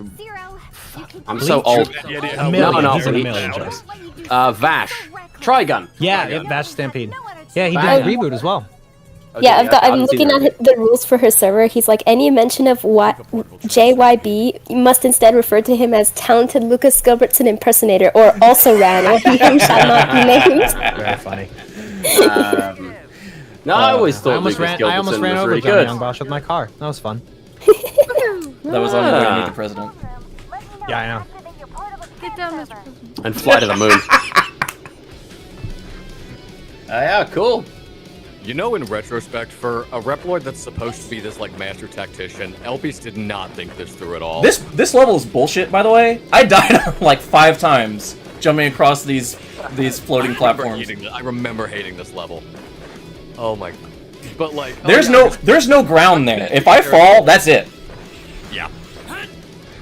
But it's just like, oh, I'm gonna rush into enemy territory, send all of my troops out all at once, empty the reserves. I'm gonna go there myself, and then when I get my ass handed to me, I'm just gonna go straight back to our base of operations. Where, oh wow, there's a big enemy aircraft approaching. I wonder how that got here. I just want to have Griffin like have LPs on the ground going, I can't feel my legs. I think my lungs are in my ass. Zero, can you? Wait, you Can have somebody lungs? help me out, please? Life alert. I'm clicking my life alert. Has this ever happened to you? Yep, that's me. You're probably wondering how I got in this situation. Well, let me tell you. Here's my story. Flashback to 5 minutes ago. That's like a 2,000 years old, and it didn't go well for me. That's me. You're probably wondering how I got in the situation. Let's rewind. Goes back to dinosaurs. No, too far. I think the first time I ever saw that trope of like, oh man, I'm fucked up now. Here's how I got here. Was The Emperor's New Groove. That was the first time I'd ever seen that trope of. You're probably wondering how I got yeah, I remember that movie. I remember it from that Robot Chicken Star Wars sketch where the Emperor's falling down the shaft. Oh, right. It's a good film. I forget. The guy who does the voice of Joe from Family Guy, he's in it. But the lead is Patrick David. David Spade. That's it. David Spade. That was Patrick Warburton doing his Patrick Warburton impression. Oh yeah, he just does the Patrick Warburton voice. Funny enough. I wish I had his job. Honestly, he just speaks into a mic. He does. That's just him. Yeah, me too. Or any Patrick... celebrity, like, visual actor doing a voice acting, like Nicki Minaj. She's just speaking. Oh, yeah, I mean, celebrity voice acting is kind of a can of worms when you talk to voice actors, isn't it? So, because, I don't like celebrity voice acting, like, even if they're actors that I like. I'm like, I don't want to see George Clooney do voice acting, because I'm like, all I'm going to do is hear George Clooney's voice and see George Clooney's face. It takes me out of the experience. Yeah, as a consumer, it's not what I want. I at least understand where they're coming from, because if you can't, like, you put Griffin Puatu's name on a movie poster, like, who the fuck's that? Yeah, but at offense. the same time, I feel like it's not necessary to sell, say, Super Mario with Chris Pratt, because people already love Super Mario. Why do you need the added star power of Chris Pratt to sell Super Mario? Yeah. Mario is already a celebrity, right? Sonic the Hedgehog is already a celebrity, right? Yeah. So I don't know why you have to have a celebrity voice actor necessarily. Pikachu's already a celebrity. Why do we need him to also be Deadpool? Okay. My Gen Z mind cannot wrap around people who will watch a movie just because there's a voice act. There's a visual actor they know on the cover. Yeah. Like, oh, I'm only watching this movie because Arnold Schwarzenegger's in it. Like, I cannot wrap my mind around that. Okay, so that's interesting, but I want to pick your brain with the question. So where would somebody like Mark Hamill fall on that? Where they have an extensive acting history, but also an equally extensive voiceover resume? Like, where would that fall on? This doesn't necessarily apply to me, because I've seen so many things he's done that I really know what he sounds like. But let's say you've only seen Star Wars, which is likely if you only know... Most people kind of only know him from Star Wars. And if you watched him as the Joker... There's a bit of a... there we go. Oh, there's a bit of a pause there. Okay, cool. But if you watched, say, Batman the Animated Series, and you watched him as the Joker... You wouldn't realize it was him, and so I remember the first time I learned that when I was a kid. It was just like, it's immersion that's the issue. Speaking of Batman, R.I.P. Arlene Sorkin. Yeah. Arlene Sorkin. What? Did Arlene Sorkin die? Yep. Yeah. She passed away. No. She passed away yesterday. Oh, rest in peace, Arlene Sorkin. Rest in peace, Kevin Conroy. They're dropping like flies, man. No, yeah, Bob Barker just went too. Who? Bob Barker. Bob Barker, rest in peace, Bob Barker. Sad days for voice acting. And now Charles Martinet is retiring as Mario. I mean, he is. If they made a movie, if they made a blockbuster movie about a character I'd been voicing for decades, and then they basically snubbed me with a 10-second line bit in the very beginning of the movie, I'd want to retire from that character too. Wait, what'd you say? He also voiced Mario's father in the movie. He spoke normally for that. So what'd you say, Griffin? No. I was just agreeing. Like, yeah, it's interesting that he's retiring now. Like, I think it's because I don't know. Like, because it seems like they're relaunching with the newest 2D Mario, kind of the look and feel of the games, or not relaunching, more just pushing it in a different direction. It's going to be interesting to see how they present Mario going forward. I don't think it's going to be a wild change. My gut tells me they're going to find someone who sounds pretty similar, or has a similar affectation. Griffin's voicing Mario. For the games, there's no need to rehaul it. Sometimes, I mean, although saying that, sometimes video games do make unnecessary changes, like the way they made the change for... By the way, Griffin, when they had... your mic is a little bit quiet. Can you turn it up? No. Alright, but Yeah. I gotta hop out. I gotta do real life things now. on his name and Okay. All right. Good to see you, Bye, Kaylin. everybody. We all Yeah, love you. Kaylin. Bye-bye. But yeah, there's I've already lost my train of thought now. Oh, well, later. Marine retiring. Yeah. Oh yeah, but it's kind of like how remember when they had when they replaced what's that guy's name? David Hayter as Solid Snake. They replaced him with Jack Bauer. Yeah. Well, I want to. Okay. Keep us on. Keep it because they wanted more. I want Hollywood. to. I want to stop. I want to stop your conversation by saying, please don't like shit talk anybody. Like even if it's like a celebrity or anybody. We want to keep things casual and neutral. All right. We have. I should have prefaced that in the beginning, but please don't To be fair, please that's not- don't make that's- Griffin squirm in his seat. Okay. Well, No, but luckily I don't know Jack Bauer, but you know. the character Jack Bauer, but it is kind of an industry thing of they want more Hollywood kind of appeal, and so those are the decisions that they are I going to think make. what I've noticed is it's interesting making the generational note. I think older generations grew up with celebrity culture being at the forefront. That celebrities were this thing on TV, away from us. They're not like us. So when they see those names in movie titles, they go, "Oh, great." Whereas more Gen Z people go, "Right, but I can be a celebrity. I can just start a YouTube channel and get a bunch of 100,000 subscribers." So celebrity's a lot more. It's not the same that it was for older generations. Yeah. It's a lot more accessible. Like, cool. So it's not the thing that's going to draw you in. If you like the person, that'll draw you in. But it's not the fact that they are just a celebrity. And I think there have been some newer choices where they get what you would call quote unquote celebrity voice actors, but actually doing their like a role in acting. Like Arcane is a great example. But no, there are certainly. Who's in Arcane? Aspects. I actually haven't seen that show. Arcane is I guess the prominent ones would be like the main Haley Steinfeld plays one of the main characters, and Haley she plays Gwen. She also does Gwen Stacy in the Spider-Verse movies. Okay. She's Kate Bishop in the live action. Here's a big what was it moment. called? MCU thing. Oh yes. my Okay, big so moment. she's a very prolific actress. Yeah, but I would say that like the with the new generation, the culture's shifting a little bit, so that the just slapping a celebrity in, I don't think it's gonna have the same staying power as it did, like with. I agree with you because we see it with a lot of we see it in the film industry where say MCU. In the MCU, like say Captain America is kind of like more the star than the actor. Right, in a lot of ways, and you see that a lot. People are there for a character more than they are necessarily an actor. But saying that, there are some actors. I mean, like Margot Robbie just done that film, right? Barbie film, and it's people are really kind of like they're there. Yeah, Barbie. I'm sure it's an amazing film. I haven't seen it yet. It's fun. But it's also that they love her and they love Ryan Gosling. So, who knows which is which, really?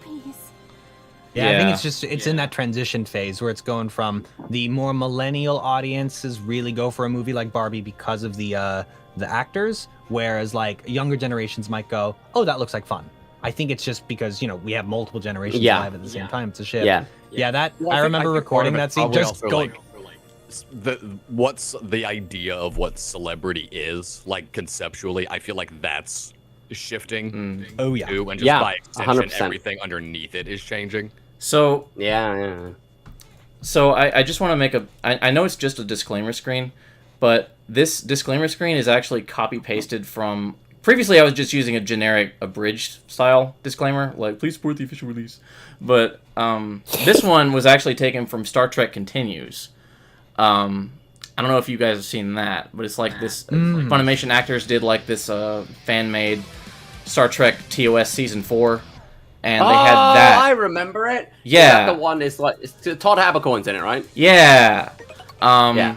And so at the end of that just seemed like this is the turning point where the series started becoming a little more just like little increments of production value. from this point on, like starting there. You did it right after I left, huh? Interesting. Interesting choice. LP sleeves, and suddenly the production it's just so value much goes better. up. Yeah. It's just the timing's odd, is all I'm saying. It's just That's all I'm saying. It's odd. What I'm just saying is you suck. I think you both need couples therapy. Now let's put the effort in. Hey. He was really bringing the energy in the base down, but like now that he's gone, it's like totally awesome in here. Good luck. There's like a tension in the air that's like gone. It's Dude, I am so wasted. Oh, hey, look, I'm back. Hey! It's kind of funny how the pacing works. It's like, oh, piece is gone. Oh, there he is. Yeah. Oh, yeah. Oh, yeah. So deliciously evil.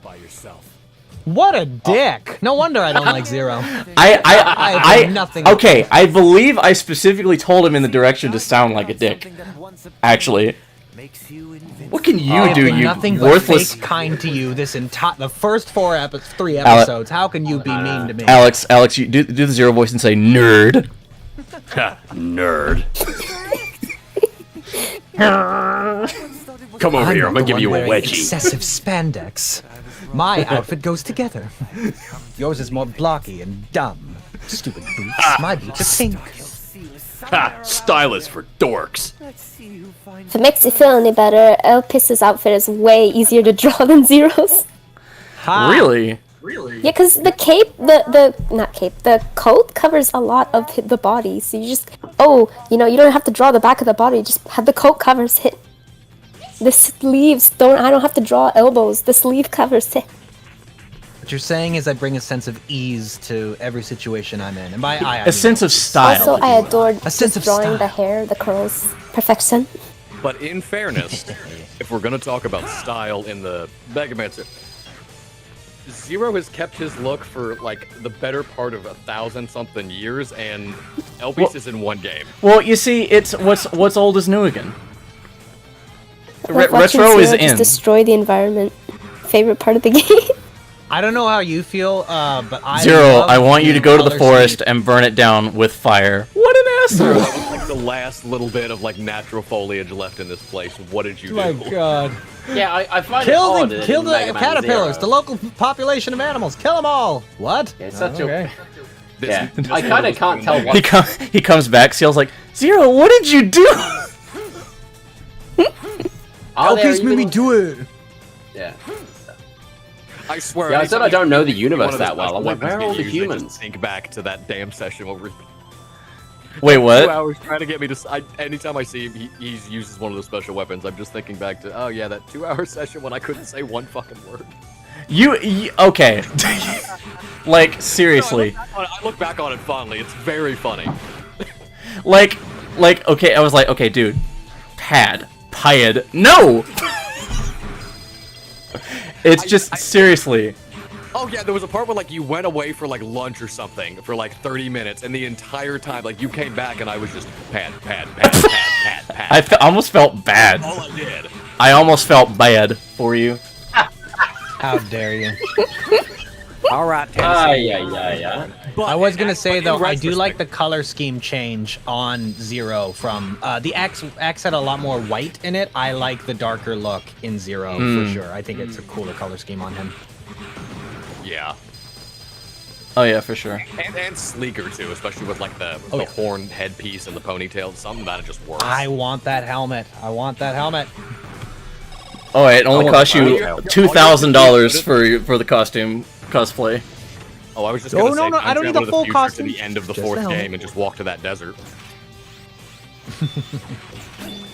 But no, I think thinking back on it, I think part of the reason that was so hard for me to do, one, because I just didn't have the level of control, but I think it was because Servo's got such a weird, like, it's very stilted, but it's not. Because looking back, I'm like, if for some reason you had me do Servo with like an RP dialect or something, those short vowel sounds instantly do not become a problem anymore. But since I'm doing it in kind of my natural, Yeah, dialect, you definitely have gotten better at doing it than when you first started. You've gotten much better at controlling the accent. yeah, it just comes from I think that was the inciting incident. I was like, oh god, that was awkward, funny but awkward. So let's not do that anymore. I really wish I had recorded some of the conversations I had with Griffin and you and Kaylin. There were so many bloopers that could have come out. Oh my god. I'm pretty sure I still have every servo blooper saved. Least not of which being Bayou servo. Hey, Zero, got you a fishing rod over here. You gonna get an enemy with it. You gonna wrangle on. You gonna stab him. Like 17 minutes of just that. Oh yeah, I think I was fucking dying when you did that. You were. Hold on. If I still have it, I'll send it to you real quick. I know I saved it way back when. Because who doesn't love having bloopers? But yeah, the Mega Man Zero series has a very cool look to it. I mean, it kind of speaks to the era because like when the X series was going on, like the big bulky mecha type stuff that was in. But when the early 2000s rolled around, that's when you started seeing more slim, slick style mech designs that were more human in appearance. So I think that's part of it. And also it's just because it helps you connect with the characters more when they look more like human beings. Yeah, and it's the big eyes too are such like yeah, it looks really cool. Yeah, and it helps draw your attention on those smaller screens as well. Like I think with something like the Super Nintendo, obviously you had a bigger screen and you wanted that sense of like it was a different feeling too. You wanted to be bigger, beefier, cool. Yeah, it was that kind of like it was like kind of like that toy era where everything had to be toys and toys for boys had to be like muscular and big and bulky. That whole 90s era. Things started to tilt cuter, like starting in the 2000s. Like I think Zero, CL, all the designs in this, they're a lot more kind of like cutesy, almost still cool, but like cute and cool started to like mix in this era, like of art style, even in like Western stuff. Like I remember like Kim Possible or American Dragon Jake Long. It was that combination of cute and cool. Yeah, American Dragon Jake Long. That was right in the middle of like the Bratz. By the way, very proud of Fritzy Beat's performance as this character, Frog guy. Frouge. It will never not be funny to me that when somebody was creating, whoever was creating these when they were being made, somebody decided, okay, you're based off of an animal visually, but I'm gonna write some code so that you have a verbal tick based on that animal. There's no reason for that to exist, and I love that. So guys, we need ideas for like robot animal warriors. What do you got? Oh well, we could have a tiger, bear, frog. Genius. Well, I mean, Zero Series also has a lot of callbacks to classic Mega Man too. So I mean, this is Toad Man, Snake Man was before. Yeah. I actually do like inserting like little bits and references to earlier games. So like one of the ideas I had for Mega Man 03 was there's a character called Cubit Foxstar, and she has an attack called Burning Wheel. But there's a weapon in Mega Man 7 called Scorch Wheel, and so I've rewritten that to be Scorch Wheel. So it's just little things like that. I like adding those in. It changes nothing ultimately, but the people who know are gonna go, hey, yeah. And they're gonna point at the screen and go, ah, soy face. Oh god, that Game Boy nearest neighbor upscaling.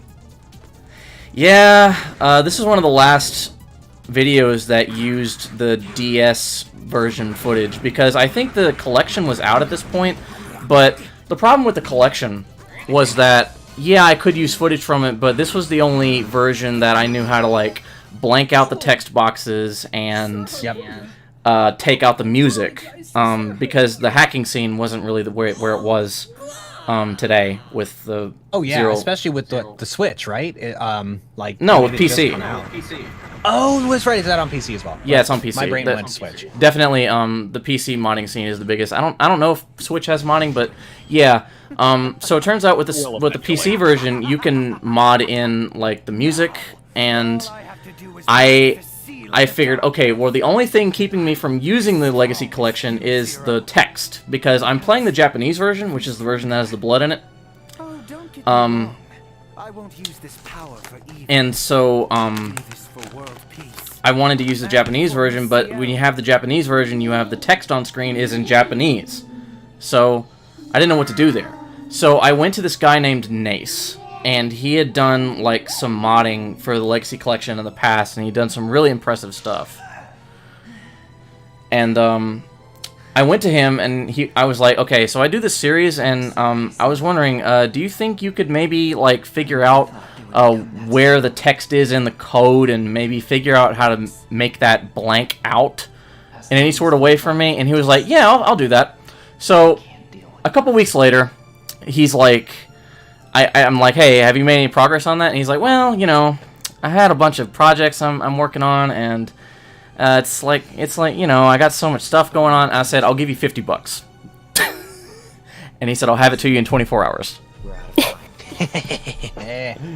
That's just how it is. I mean, I just want to clear up one thing, bringing it back to the scene at hand. Did I just climb through that little eyeball thing and merge with the dark elf? What happened? What? No. I don't know. What did I miss? No. Didn't you just jump off screen or something? Just go goodbye. You teleported. It's like smell you never and leaves. Oh, I see. No. I have the dark elves and then I teleport away. What's with the giant eyeball then? Any explanation on the giant eyeball? Legends reference. Oh, I thought it was like, the yellow devil. Oh yeah, maybe that too. I don't know. I think it's just a cool visual. By the way, speaking of Mega Man Legends, I should mention, I have a friend, and he has a daughter, and he said his daughter hates every Mega Man game except for Legends. She loves Legends. That makes a lot of sense. And I said that was the most based take I've ever heard in my entire life.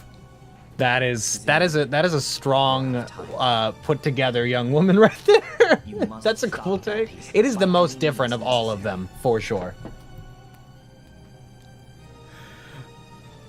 Ooh, actually, if we had to say, out of the Mega Man series, I don't know, and we're all various levels of the fan. What's y'all's favorite, if you had to pick one? I like, I mean, I'm gonna give like the normie answer. I'm gonna pick Mega Man, the first Mega Man X game. That's the one everyone loves. Just because it just delivers on every front. I mean, it's got like one of the best stories in gaming, honestly. And it's just like the perfect sequel, just pitch perfect. Like, this is how you bring a series to a new generation of hardware, and just really show the difference that several like, well, 3 years makes in making a game back then. So, I like that, but I also love the first Mega Man Legends game. I've played Mega Man Legends so many times. I've played it like 6 times. That game, I don't know, it's hard to describe, because it's like it's almost got like a dreamlike quality to it. It's like, yeah, you play it and it's like, it just takes you to another world. Like, it's very immersive. Like, there's so many like little things you can do. There's so many like little nitty gritty details that Capcom put into the world in that game.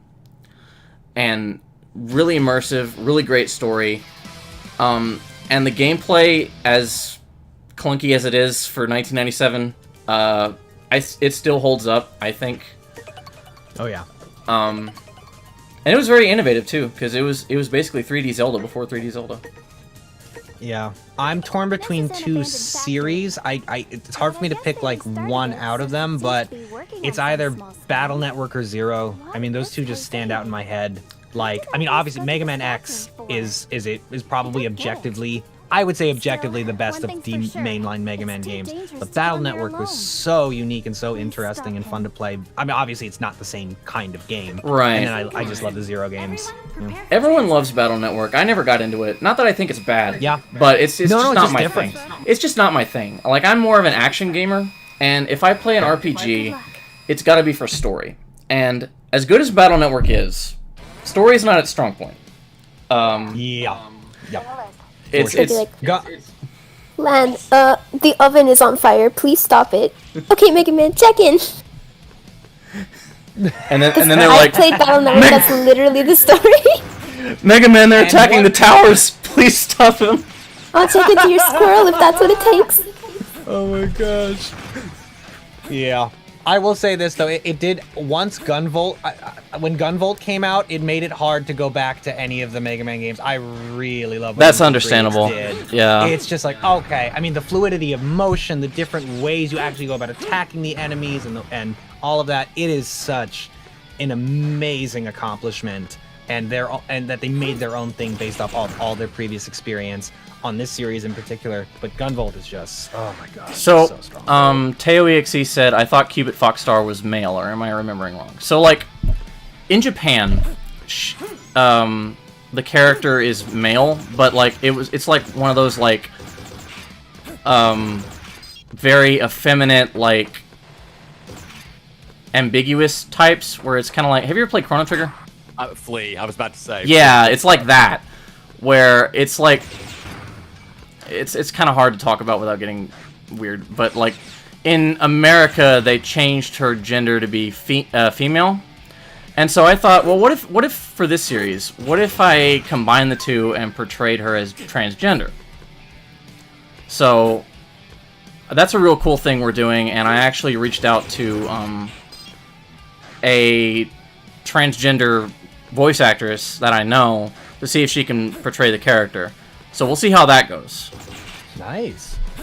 I should say, I know we still got more to go, but this is probably where I gotta head Oh, out. I'm so sorry. It's I wish you. alright, I thank really you. wish. I really wish you could see the last few episodes, but I saw them. I wish I could watch them with you guys though. Will you this be has on been later? What's up? Will you be on later? Because we've got like a couple hours to go. Oh man, I will try to jump on a little bit later, but I can't make any promises. I got some other stuff I got to take care of. But I will say, in closing, thank you for having me from beginning to end. This has been a great, amazing journey. Such a fun character to do. Getting to do the music cover was another really big fun thing for me. And what an absolute accomplishment with a great cast and such great just not only just voice directing us, getting really specific and interesting takes out of us. Thank you for the actual art direction and what you did with how you presented a game as a series and as a fandom. It was so much fun, and getting to be a part of this from beginning to end. I will say this, I'll put it out there. If you want me to do small little things for 3, even if it's just a little background character, I'm your guy. If you want to move on to other people, totally fine as well. But I'm excited to see where this goes, and thank you. Well, I'm very flattered. Thank you. Thank you for being a part of this and for really selling this season above and beyond what anybody expected in terms of quality. Really. Yeah, I look forward to working with you in the future. So. Awesome. And thank you to the rest of you guys. I will bid y'all adieu. Yes. Goodbye. Goodbye. And there go the viewers. Glad to see you again. I thought we still had world famous Alex Ridley in the call. That's true. What do you mean? Well, I don't mean to brag. But, I don't have copyrights. I can't be. Copyrights on those songs. What are they talking about? I can't be associating with this riffraff. I'm a busy man. Right. No. Wait, can I even make a reference to a joke that nobody in the chat heard? What? Go for it. Maybe it's really funny. No, because I already did with world famous Alex Ridley, but then I was like, oh wait, nobody heard that joke. Okay. They don't know what I'm talking about. So I don't. Okay, nobody heard this when the stream started, but I was doing this real calm, this guy has been an inspiration to us all, this introduction to everybody, and I was like, this guy has done so much for anime and video games. He's just so good. Please welcome celebrity voice talent Alex Ridley, and Griffin just completely fucking lost it, and he was like, wow, I was about to say you were real sweet for a second there.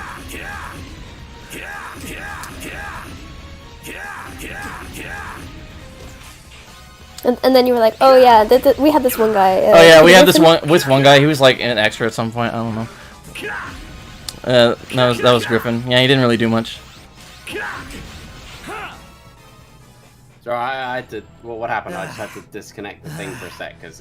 That's fine. Don't worry about it. Being a bit funky.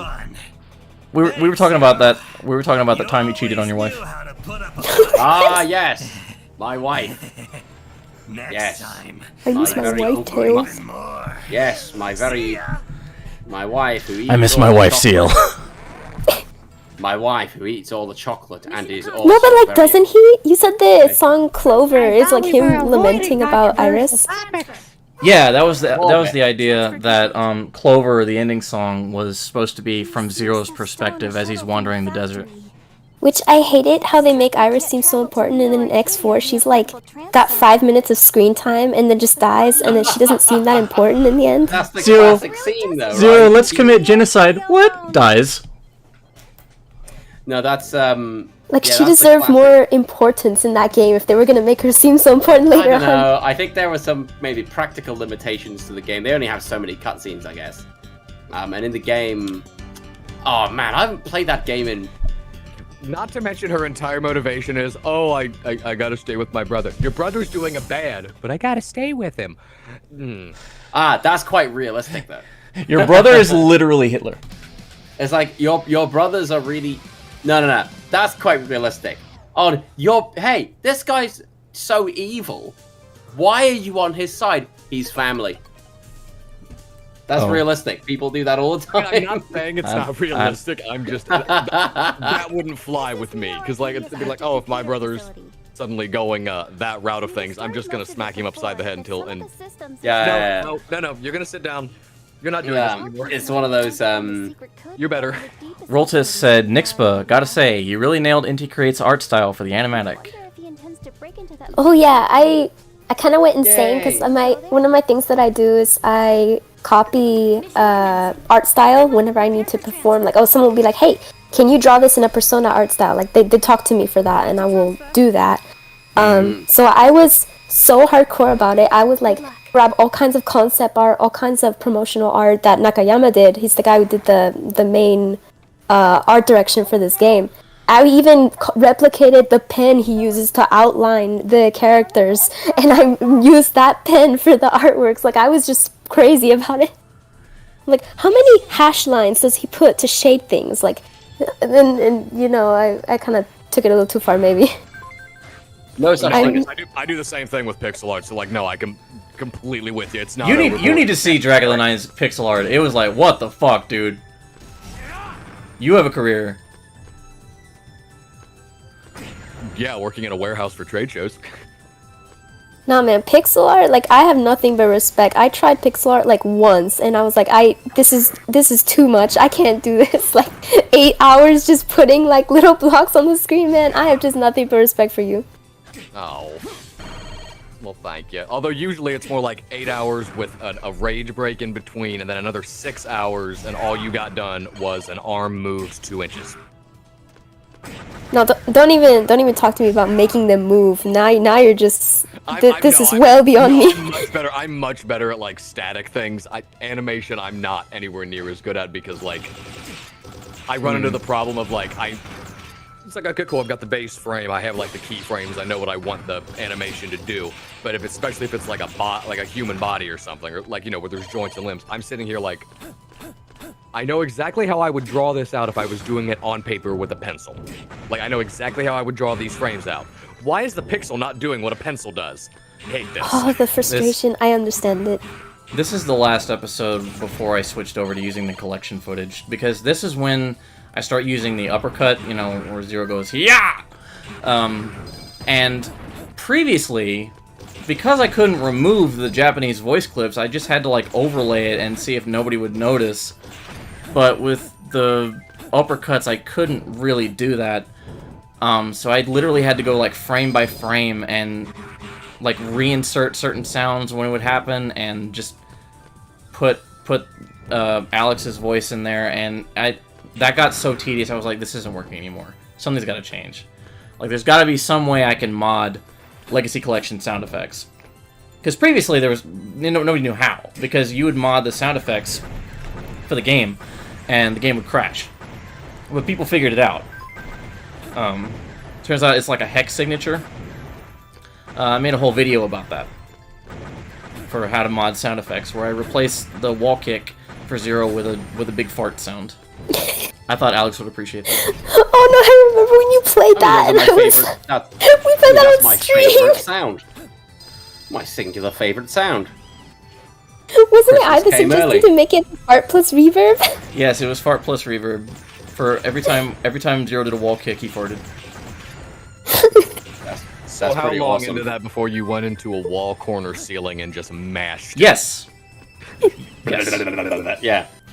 Terrific. It got to the point where we just eventually ignored it. It just became a normal sound. Yeah, I did a whole playthrough of Mega Man Zero with that sound. Hello, Zero. It's nice to see you again. Oh, it's her again. I forget what her name was. Shelby. This Shelby character. Pendarvis. Leviathan. Oh, that's the... That's the actress. Yeah, I thought you meant the Leviathan. actress. Leviathan. Yeah, the actress, Shelby. Was she with us in the last commentary we did? No, she wasn't. She recorded all of this material in 2016. And has probably forgotten about it since, right? I'm assuming. yeah, she's not coming back. Not by choice. She just can't. Because like, fair enough.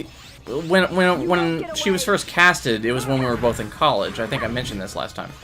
But when we moved out of college, you know, we went away and she moved into a different state, and she didn't have her own microphone, and we weren't really keeping up with each other, and it was like, you know, this wasn't really something. This was just something she did for fun because I asked her to. I never expected it to take years and years of production time. I got caught up in the fun of the moment. Yeah. She was great. That's the thing that sets me apart from other content creators and fandovers, because other fandovers, they never finish their stuff. Mine gets finished. It just takes forever. Eventually, yeah. Yeah, no, I thought she was great. Oh yeah, and she's gonna be really hard to replace. Yes. Yes, you're right. I agree with you. Really hard to replace someone like that. LPs must have acquired the secret Really great code. voice. LP's acquired the nuclear launch codes. To the highest security area. Is this the one where he goes sicko mode or not? I'm just waiting for when he does it. The no maidens? No, that's episode 9, I think. Yeah, 9. Wait, what episode are we on? This is 7. Oh, gotta wait for 2 more. But then, so there's 9 episodes total? No, there's 13. 13, okay. No, this is the one where he does this like pose where he faces the camera. Like, I don't know if you've seen the meme where there'll be like Megamind looking at the camera being like, no maidens, but like Opus does that in the game. Like, that like super fisheye dolly zoom. Yeah, that's the thing. They actually referenced that in the Sonic comic at one point. What? I think I showed you that. Like in the Archie Sonic comics, there was a scene where Knuckles was like transforming into Super Knuckles, and he does the exact same transformation. Oh no, I think I remember. Yeah. That Elpizo does when transforming into second form, and he also does the No Maiden's Eye fisheye thing. LP seems to be looking for something there. And Roll Toss in the chat going, no baby eyes. Since the area is very close to our base, I've asked some of our comrades to look for him. But I don't know if they Yeah, this is the episode where oh wait, no, it was the last one. Will you help them? Hang on. This is... Okay, yeah, this is episode 8. My bad. It's this episode where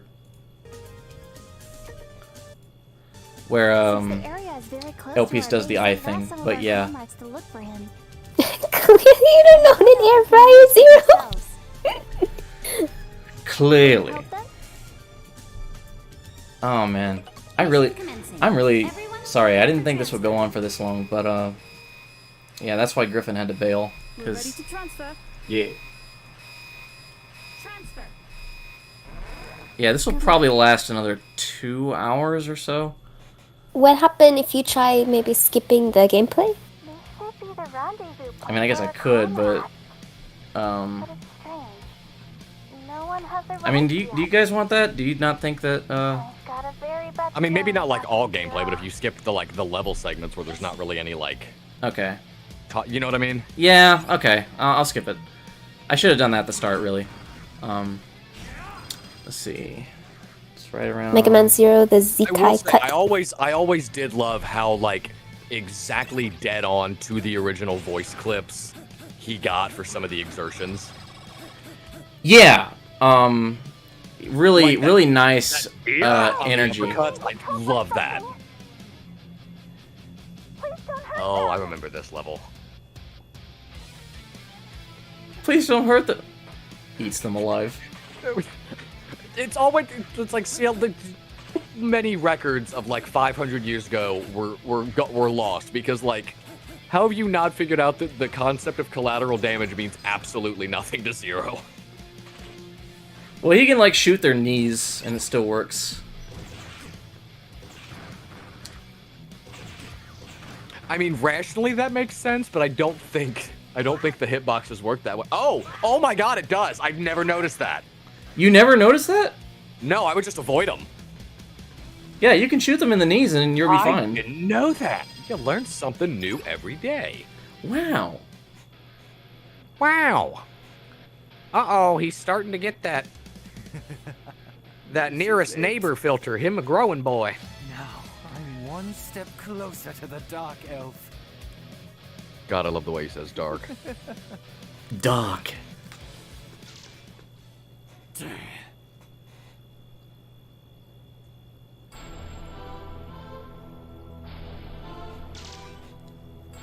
That commander of yours seems to have retrieved the IFF beacon.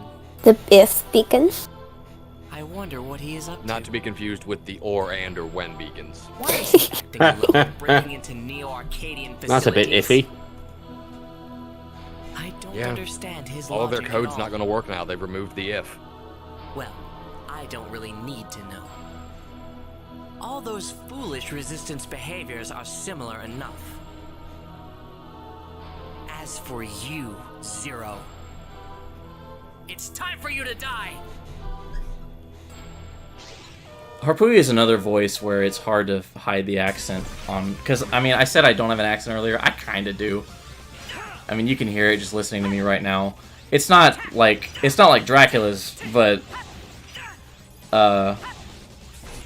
it's still, you can still notice it a little bit. Skewer him.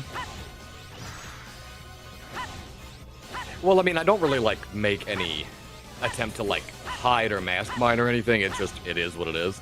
Yeah. But like, from, you know, screwing around and doing all sorts of different silly voices and I re-recorded and these all battle that. voices so many times, it's not even funny.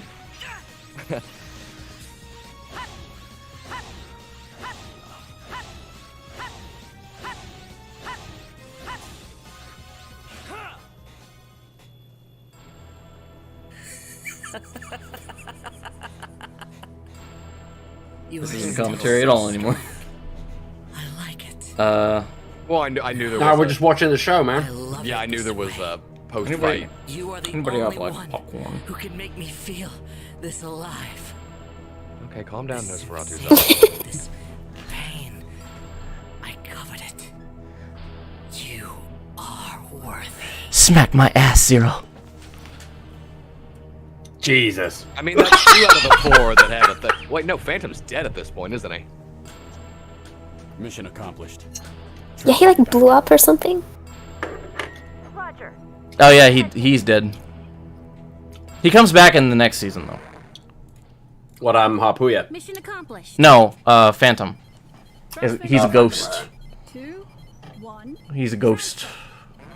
Phantom I feel has like you become a have to do that. phantom. If you're naming somebody Phantom and then you kill them, I feel like you are obligated to bring them back as a ghost at some point. Radar to identify friend or foe. You need one if you want to sneak into an enemy base without That them is the noticing you. Dumbest acronym. It That identify friend foe. Oh my god. Zero, you've got to stop him. You How guys. does this society function? They're like, man, we gotta make IFF work. Just shut up and make it work for me. I mean, it's better than other acronyms that I've seen. Like, they'll be like, it's a word that you know they came up with the word before they came up with what it means. I think you're about to get your crazy eyeball. Yeah, here it is, right here. Yay! Where I am, Mr. Legend. Surprise, surprise. I'm in the deepest core of Neo-Arcadia. Ganocyros. Oh my god, there's a ton. That's okay. Now I know what the voice reminds me of a little bit. Rolls has asked, Vin, will you officially release the Fart Reverb Zero mod? I don't know, maybe. I know. I'm telling him to do it. He just hasn't done it yet. I will gain the true power of the Dark Elf. I'm going to obtain the ultimate power! Chaos Emerald. Evil. This all starts with this. A jewel containing the ultimate power. You can't move while you're sealing the Dark Elf. His skin is schizophrenic now. But they were all of them deceived. Yeah. Terrific. What are you doing? No. Stop it. Don't bother me, X.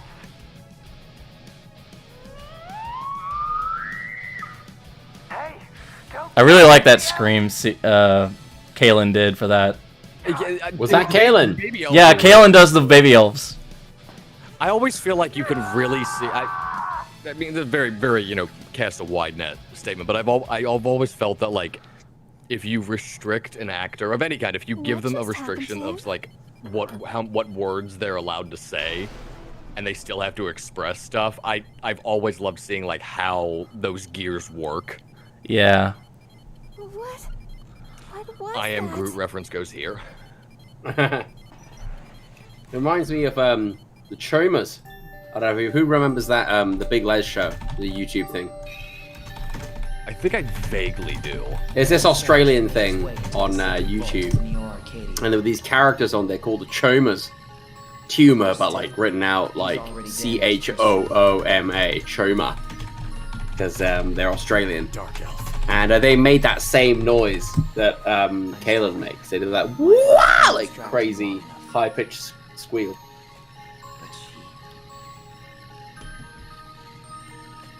Whoops. They call her the Dark Elf. What is going on here? Okay. She's not fully awake yet. With the last of my power. Technical difficulties. Yeah, the thing is that when I move away from the window that this is playing in, Oh, Discord will freeze it, yeah. well, OBS will freeze it. Oh. Okay, that's X. He's gone. CO, trans me now. That sentence sounds so, like, It's so cursed. I wish Kaylin was here to see that. What trends me now? Trans me now.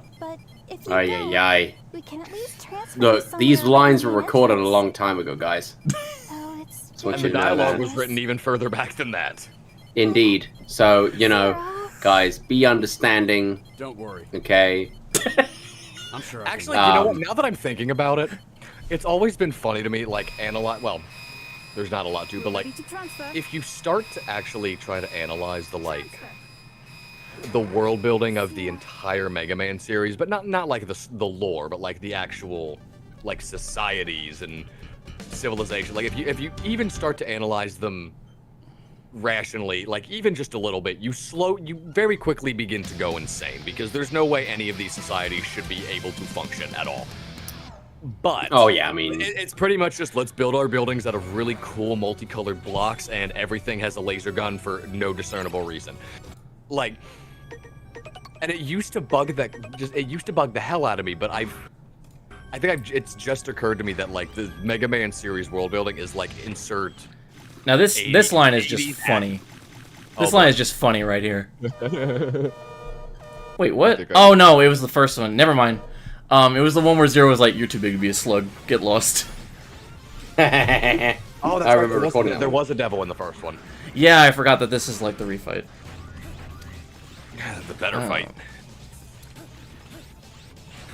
But like, it's easier thinking. I've come to think of it like just now of like the whole world of Mega Man is really just insert every 80s sci-fi action movie here, where the actual society would not function in a real world at all. Everything looks needlessly cool, and the slang makes absolutely no sense.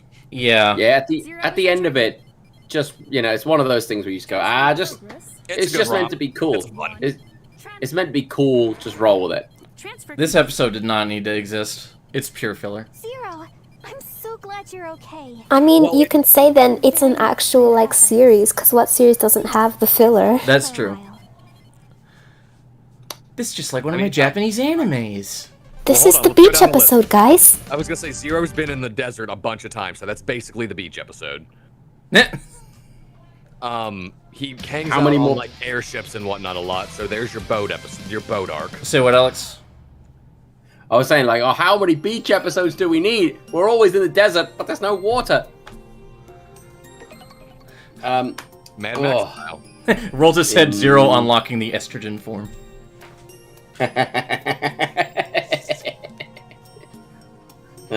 Good. Okay. Alright, do research on X. Here we go. Yeah, I thought about... Originally, this was going to be voiced by, like, a computer voice. I decided not to do that. I don't know why. Alright. I just kind of left it in. Should have had somebody do the voice when you like call your doctor's office and there's like someone reciting what the options are on the phone. Yeah, but for medical, press the way 1. where For everything is always like for this. dental, press I just 2. thought it would be a little corny if I did that, though. I mean, if I'd known that was a thing, I could have tried to see if I could do the like text-to-speech, software automatic mouth voice long enough to read all of this off. Because I can do it, but I can't sustain it because it's really, really taxing. Yeah. Their designs are based upon traits of the original X. That just sounds like Game Grumps Aaron Hansen. The teeth pizza. Well, yeah, you're just inhaling when you do it, but it's... Hello, I'd like to order cheese pizza. No, Oh, God. cheese pizza. You want cheese pizza? Cheese pizza?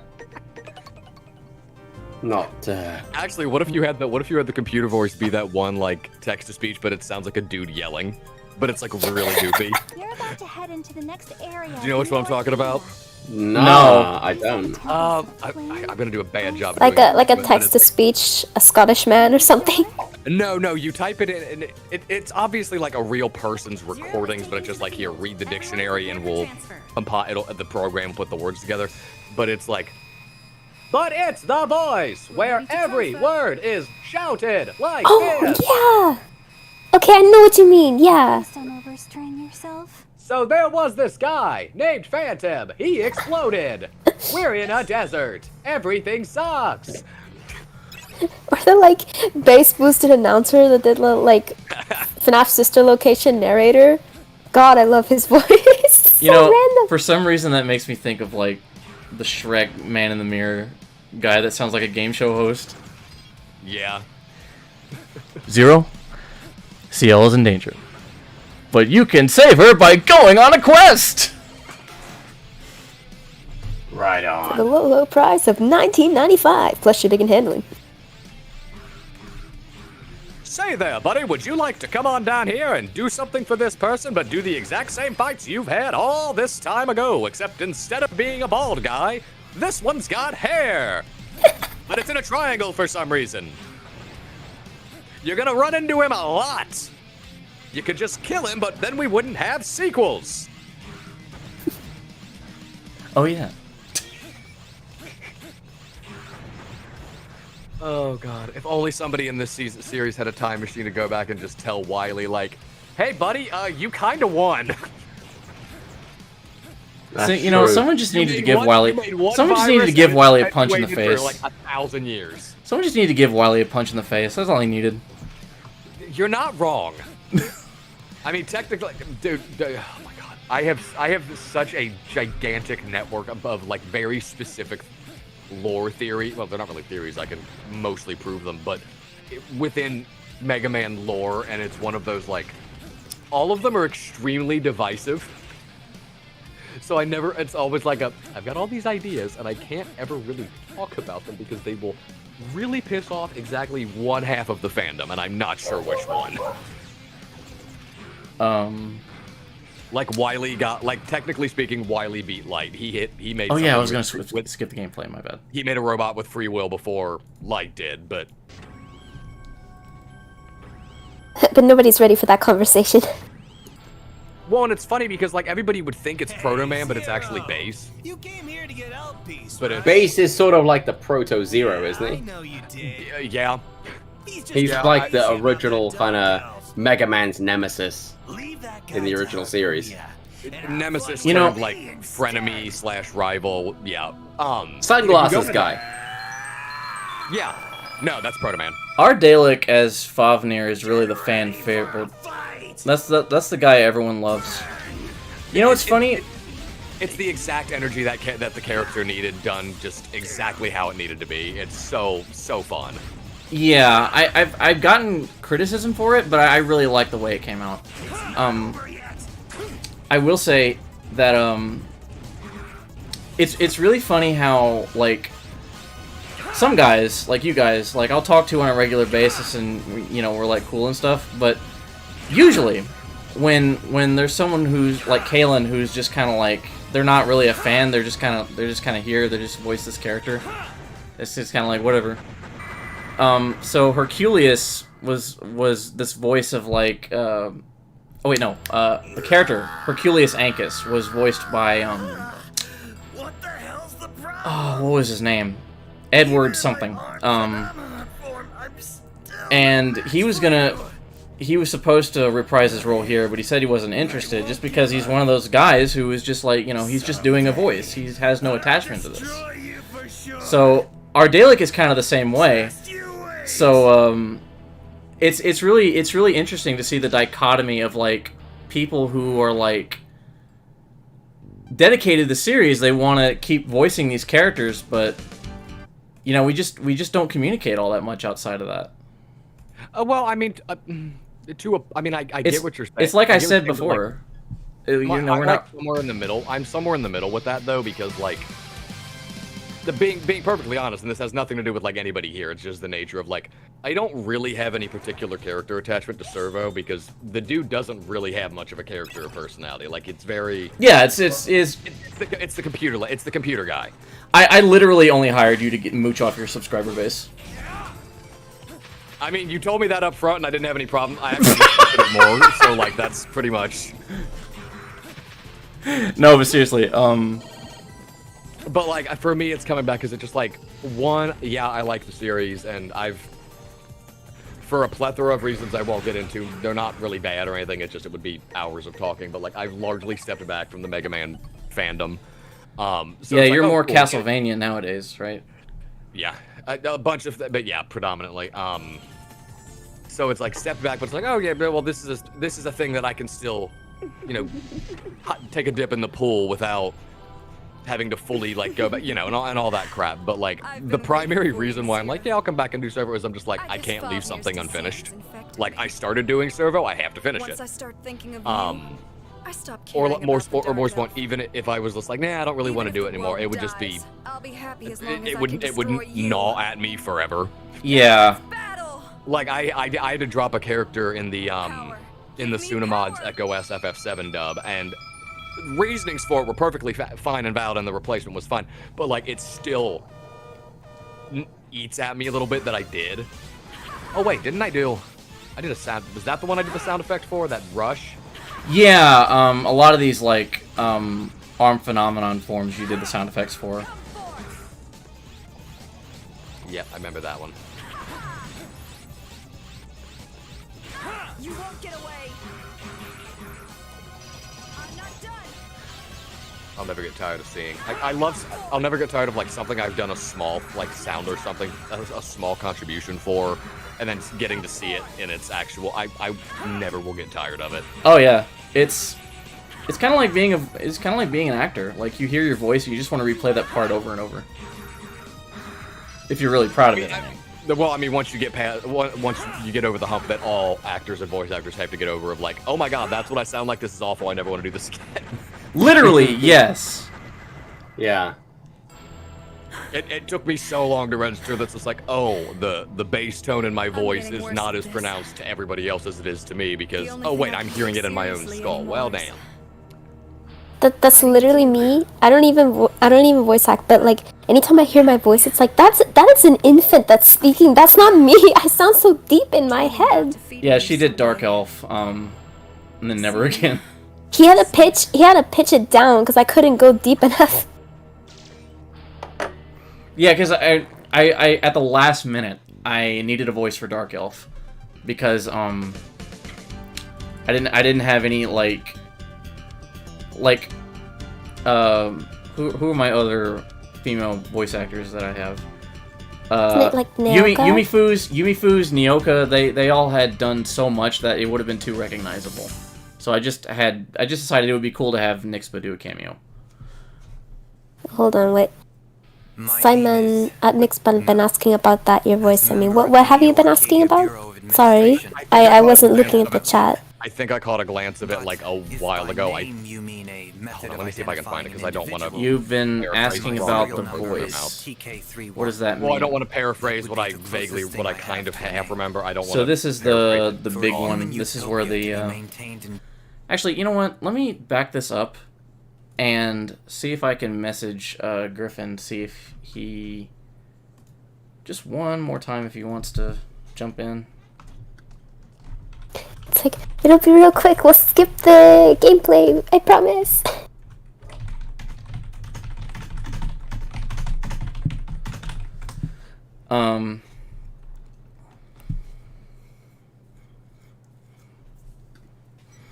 Where is it? Where is it?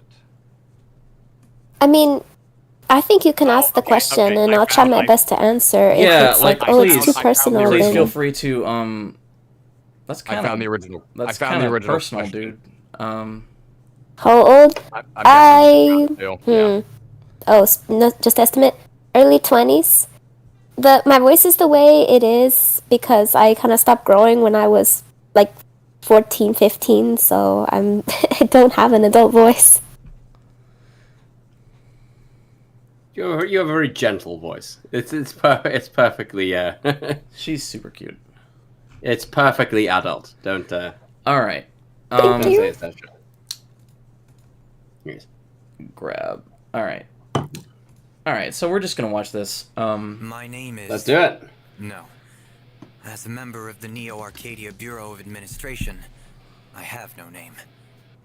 But if This by is name you mean yeah. method of So identifying an young L piece. So that design was done by someone else. Originally, before I asked Nixpa to do this, I asked someone named DWN Infinity, and they did like early concepts, and one of them was LP's young design. And they couldn't really do it, so I reached out to Nixpa to do it. Because I was really impressed with her art that she had done in Reploid Revo's Discord server. She had been like drawing stuff and like posting stuff in there, and she was really close to the Mega Man Zero art style. Like she knew it like the back of her hand, which is ironic because L-Piece is looking at the front of his hand. No, I think it was specifically you contacted me after I posted the art I did of ZX Advent, where it was the Gray versus Ash experience of playing the game, because when you play as Gray, it's like super serious and it's on point with the story, and then you play as Ash and she just says booty like 200 times. Yes. I'm gonna get the booty. Like she just says that the whole time. Her scenario is so much more fun. I don't know what it is. I think it's just the absolute irreverence for everything going on around her. Hey, look. So you'll notice that these are in like mostly black and white, which is mostly obviously a cost-saving measure, you know. But it's also because so this is a flashback, and it's from LP's perspective. It's extremely rare. So one of the things, the idea I had was that, have you ever read The Killing Joke? I have actually, yeah. So the way the coloring in the flashbacks is done is like the Joker is an unreliable narrator, and so he only remembers certain details, and those are in color. Everything else is in sepia tone.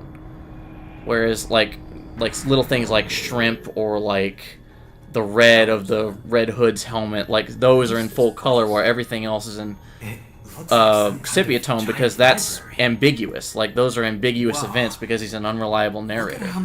And so that was the idea, that after the very first scene where he's sitting down and looking at his hand, that most of these stuff is in black and white, but certain details like are in color, like the lights of the library, the purple lights of the library, like right here you can see, or the red gem on Harpugia's helmet. Once there, I found a fragment of history. So I really thought that was a creative way to imply LP's insanity while also portraying him as someone who you're never really sure whether this is the full story or not. Yeah. Oh, here we go. That sound effect is from Kingdom Hearts. It's very similar to another one because I've been playing through Blasphemous 2 and I'm just now I went, wait, are we entering a new? There's a cutscene happening. It's almost the same fade. I really like the way the music kicks in. Like you're like, yeah.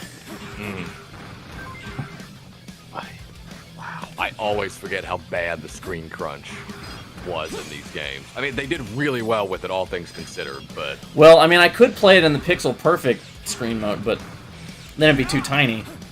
No, less like how you're playing and more just like how much planning with like stage layouts and stuff you have to work with when your vertical resolution is only like, what, 240?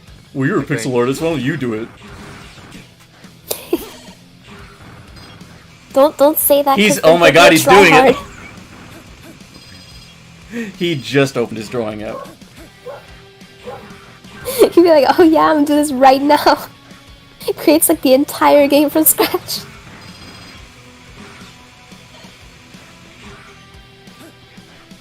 Did he die? No, he's just furiously putting pixels. Oh my god.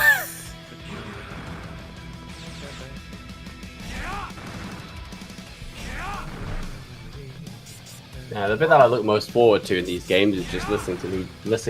Yeah, to sort of you mentioned that in the voices. last commentary. You really like those battle noises you do.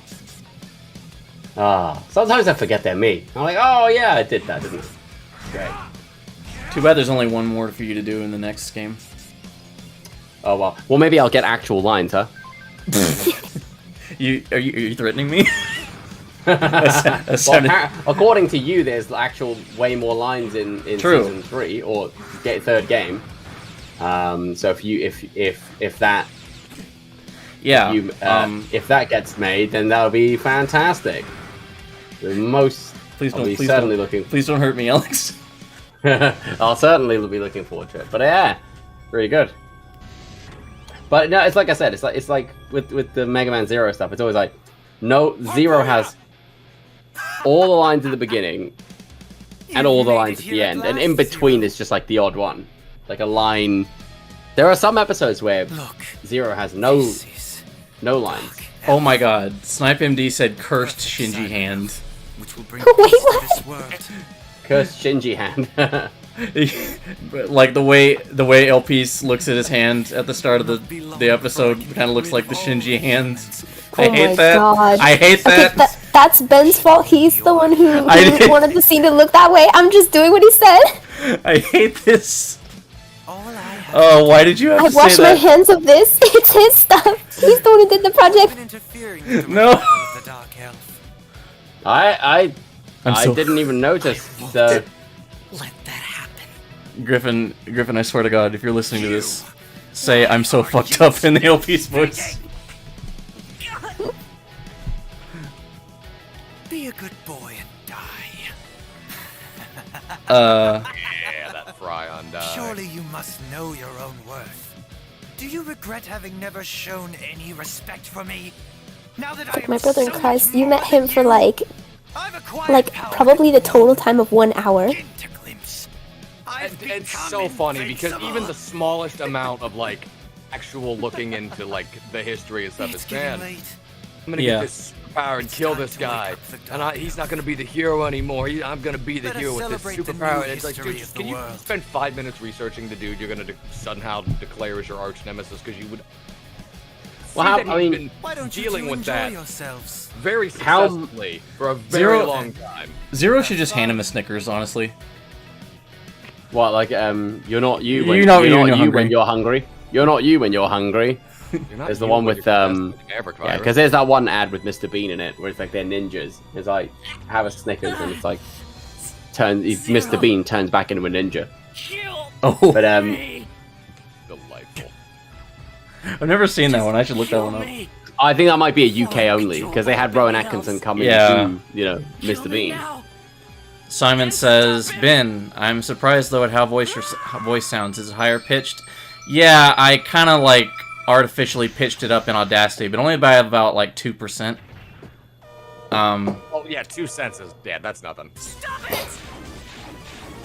Actually, I think for the next season I'm not gonna pitch it up at all, and I'm just gonna see how that works.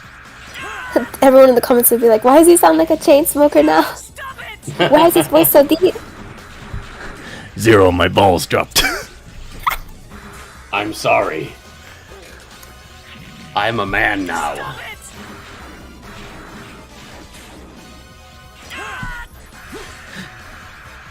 Okay.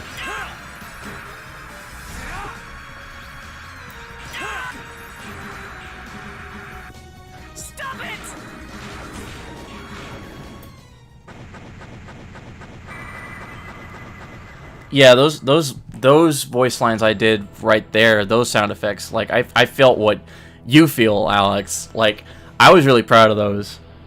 Like for the first form, it's for his human form, it's just like, whatever. These sound good. These sound pretty good, but like the second form, I was like, oh yeah, these are great.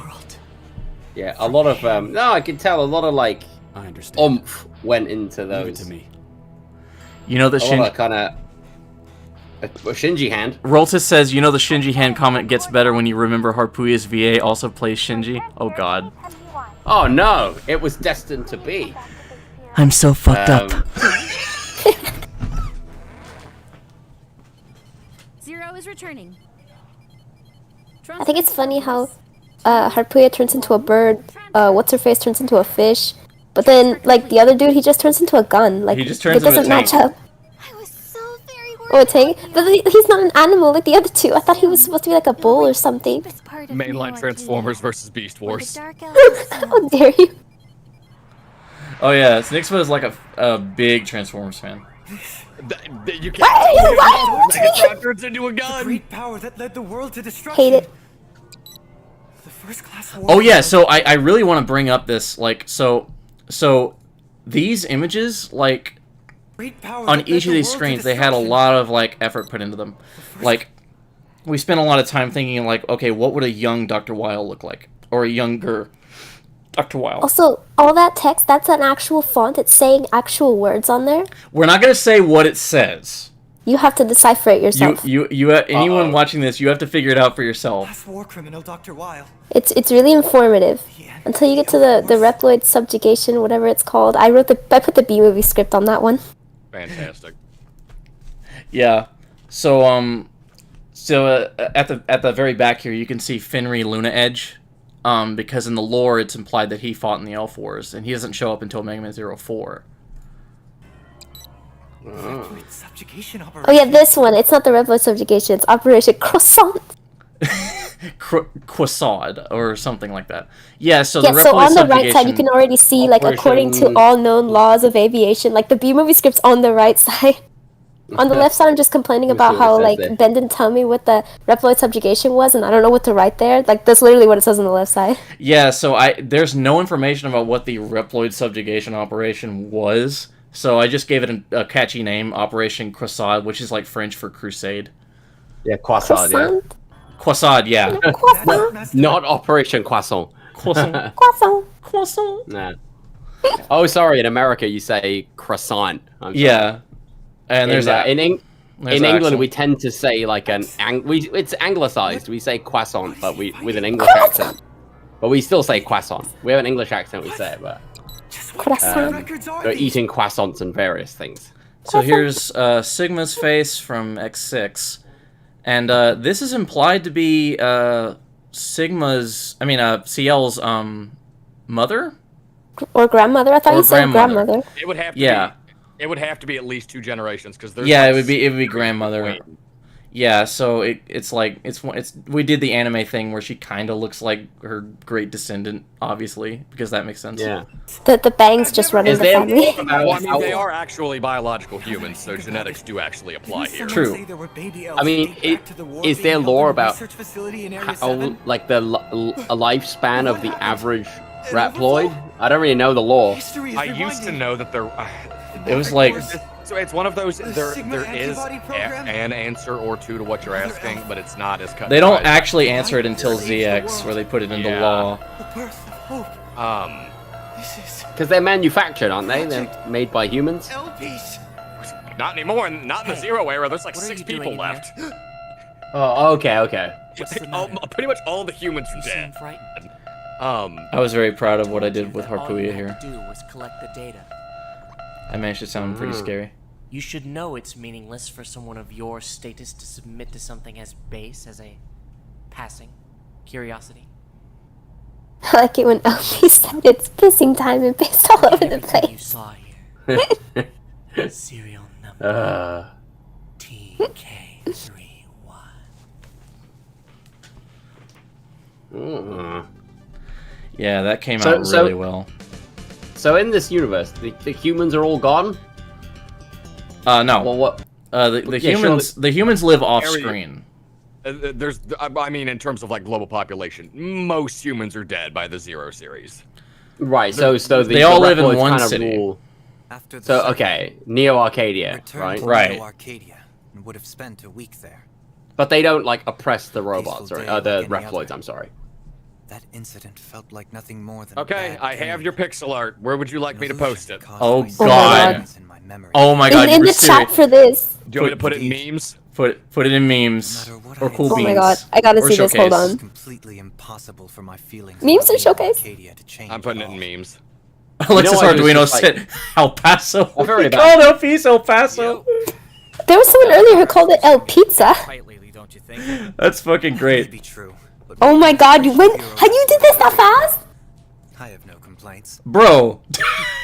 That's not all. Infrastructure is a joke. We learn absolutely nothing ever, so why do we keep losing that Never been that high before. Until now. Oh my god. I feel bad. I've been on Google looking up because I was like, oh, what is the Shinji hand? I had to look at. Oh no! Oh no! Oh no! No! Because I was like, wait, I've seen Evangelion. I surely like, you know. What I mean? We're still talking about the Shinji. Better the Shinji hand than the Gendo hand. I believe I already submitted. I don't even know what that is. I mean, trying to catch these hands. Excellent. Shinji's dad is a piece of shit. That's all I'll say. Okay, I need to rewatch it. The original Evangelion. You must have noticed it too. So originally, I actually screwed up here. So HE22's voice was originally super deep. If you listen to the original audio drama, in this he sounds more like a young adult, and that's how we portrayed him. I probably should have portrayed him as more of a manly man. Well, no, because I mean, by the Zero series, you do it is established that Reploids can like artificially age themselves if they want. So like this is completely believable to me. The resistance.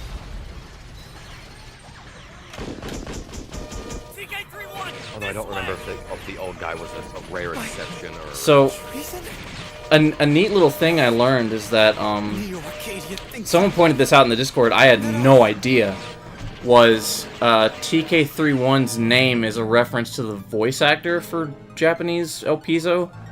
His initials are TK, and he was born on March 1st. Huh. Yeah. And it's the same thing for HE22 apparently. So if I had thought about it, I would have thought about maybe changing his name to match Griffin's, like GP whenever his birthday was. I would have asked him. I had no idea. Like, that's just one of those, like, details that Inti Creates does. Zero is taking to the field. Everyone prepare for transfer. I swear Zero stands the way that he does on purpose. So he can show off his little metal undies. It's literally like the Sora stance he takes in Kingdom Hearts. It's got like the spine of an 80-year-old grandma. Yeah, but Zero's not human, so he has the excuse there. Just always hunched over, so... I'm so happy that I wasn't the only one who was playing Mega Man X5, and I swear to God, it just looks like Zero's tiny whities are just on full display. Honestly, the X series, I mean, more so the PlayStation of the X games, because the art direction did have a change in this. I can deal with the metal underpants. I cannot deal with the lower legs being the like you're gluing half of a truck to like a small person. Yeah. How did they move?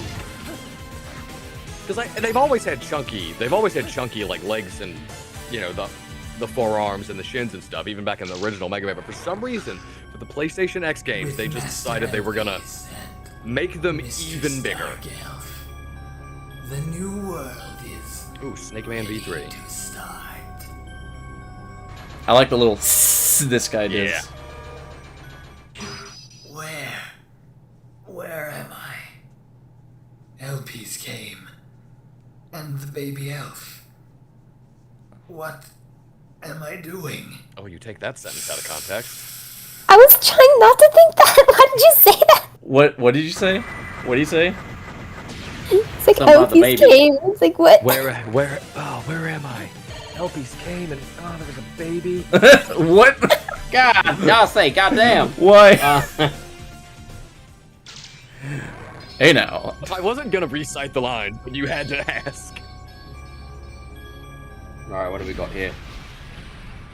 This guy. I've got to crack into the code and figure out how they did With the combined force of Master LPs and Mistress Dark Elf, the new world is ready to begin. Yeah, so this Maverick had a very ethereal presence to his voice that, again, came out very well. I didn't think my heart could be corrupted by them. I like a lot of that audio treatment that you've done to the voice. It's really good. Yeah. Yeah, was that just Actually, no. I didn't put the effect on that. That was Snipe. All right. Snipe came up with the effects for his characters, and they were really good.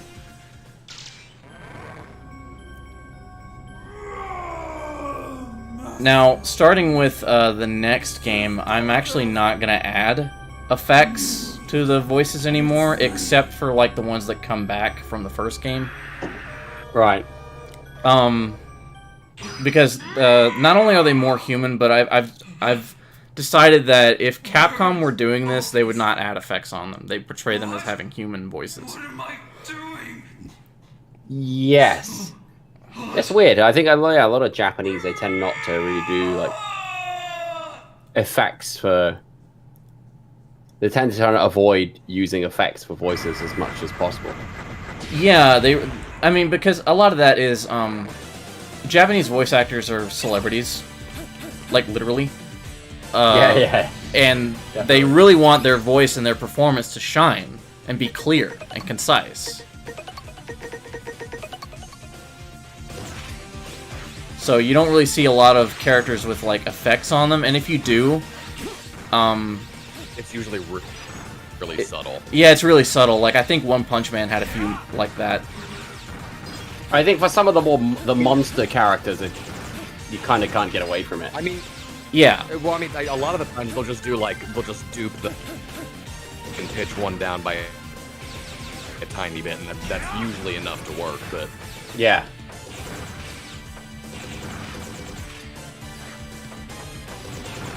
Ooh.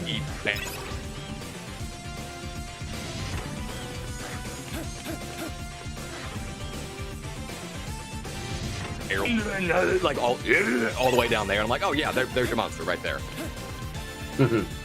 Yeah. Here we go.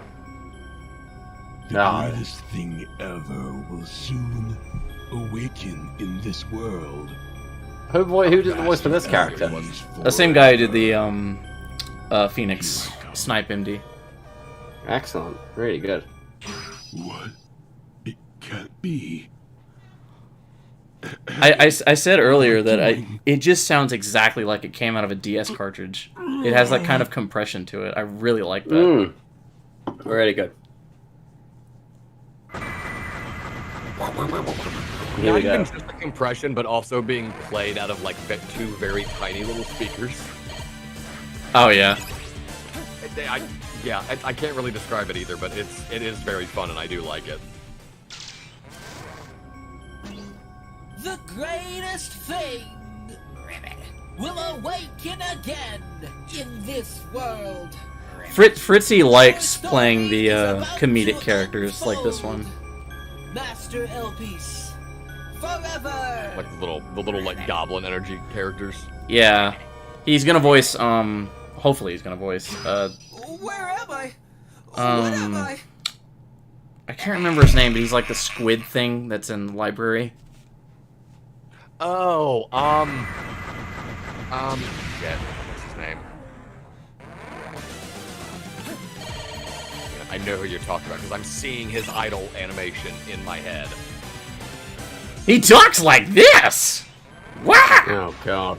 The Great Awakening is upon Oh, yeah, I love Yu-Gi-Oh! What's going on here? What? I was just saying these look like Yu-Gi-Oh! Yu-Gi-Oh! monsters. I don't know who these guys are. Hold on. I can't tell. Is the red one doing Dio's pose? Why would you say that? I couldn't see it. Ah, so you're approaching me. Yes, brother. So you are approaching me. Oh, yeah, very good. Say I can't kick your ass without getting closer. Yeah. No, like say that in the Zero voice. What? I can't kick your ass without getting closer. Oh. Then come as close as you'd like. Man, that's... Oh, which one? Which should the judge? Squid guy.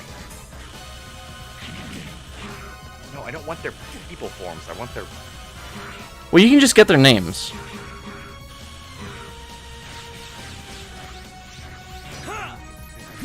Oh, Voltio Biblio. Oh, it's the... Voltio Biblio, that's it. Yeah, he was gonna voice that guy.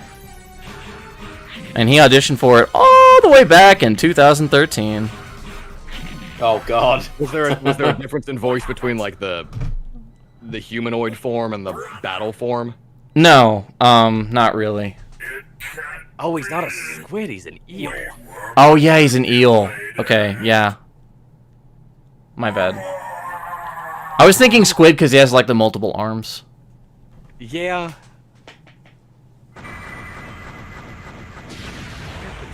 I must have been thinking of Squid Adler. Or the guy from 04, the squid. Possibly.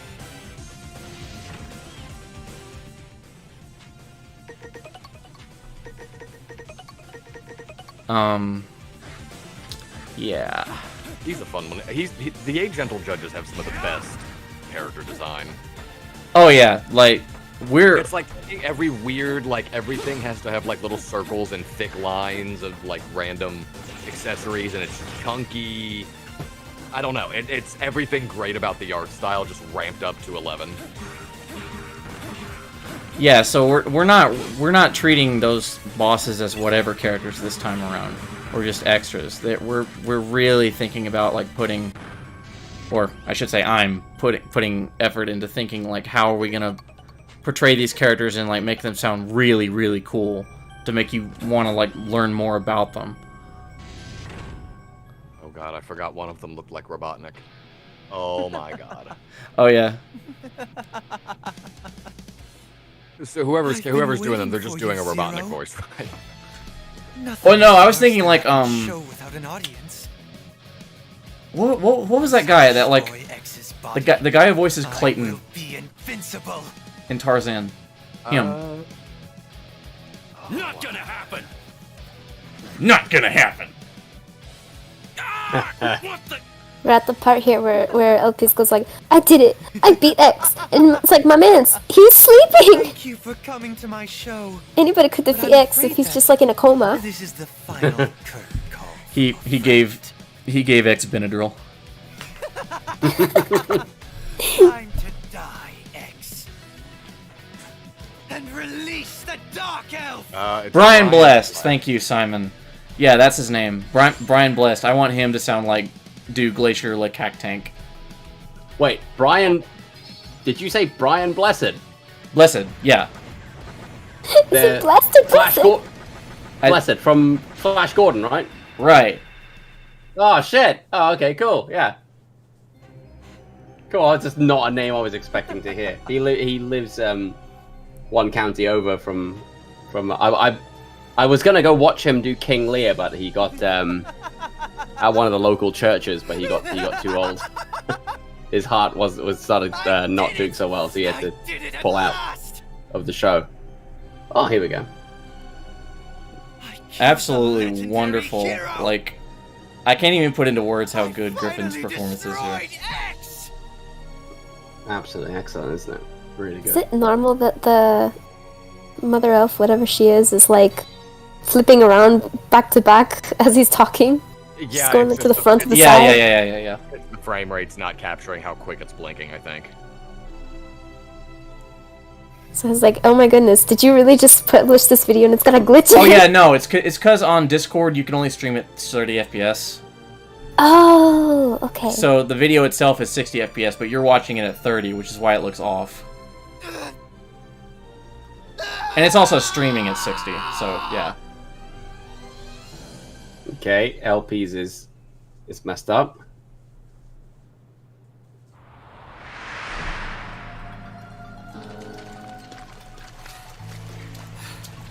I think we lost him.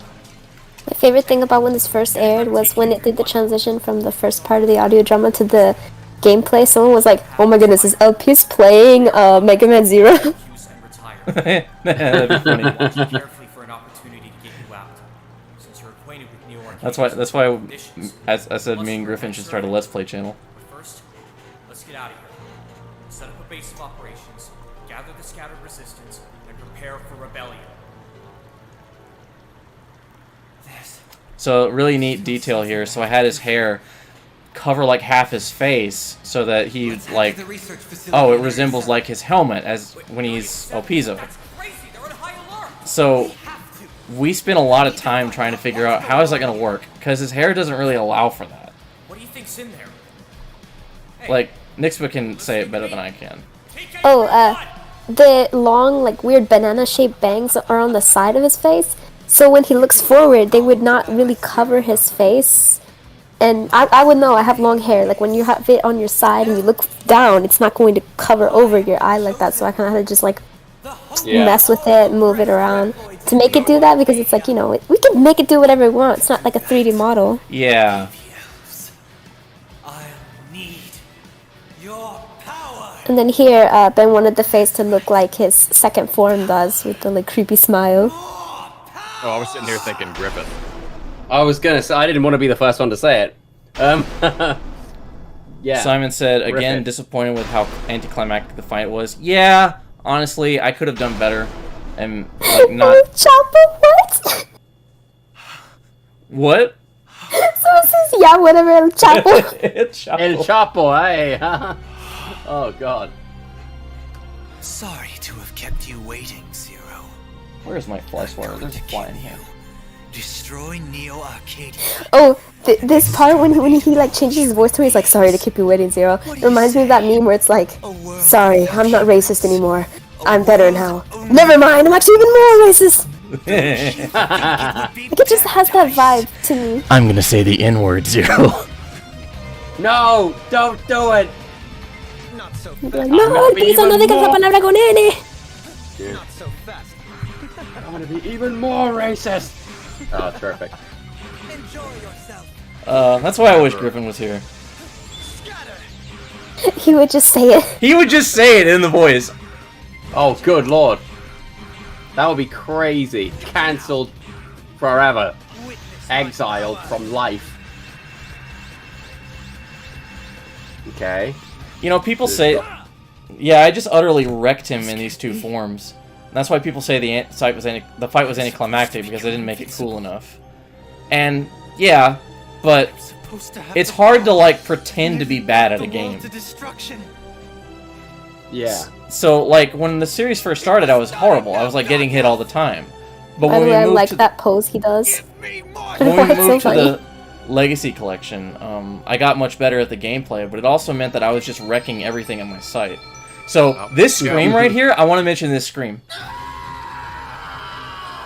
We recorded that scream several times in the same take, and I think it went something like this.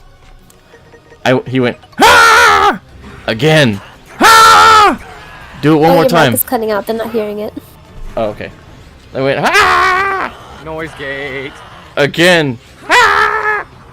Again. Ah! And I was like, again. He was like, there was like a slight pause, and he went, no. It's like he sounded like really weak and like a whimper. No, I don't wanna. I just don't have it in me anymore. Yeah. I felt really bad. Like I didn't mean to throw his voice out. So the biggest inspiration for his voice in this transform state. Have you ever played The Darkness? The Darkness. No.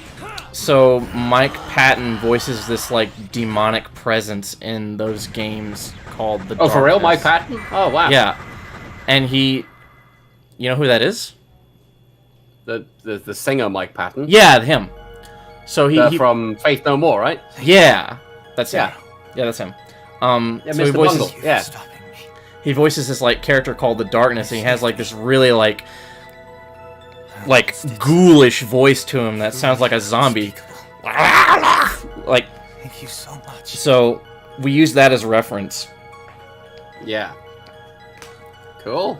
I was so ignorant, so pathetic. I like how he goes completely 180 and has a completely different character after he's defeated. Okay, Zero, I'm good now. Please don't kill me. Please let me live. I'll do anything you say. I'm begging you. I was gonna do something terrible. I've learned from my mistakes now. I promise. Bitch, you killed my best friend. Please don't tell everybody what a bitch I was in the fight.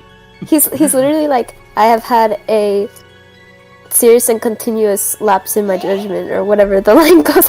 I had it in my mind. I forgot it.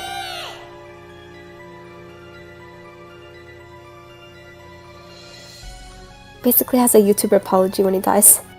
I feel warm. I just want to say that I made a lapse in judgment. Yeah, I was trying to do that. I just forget how the line goes.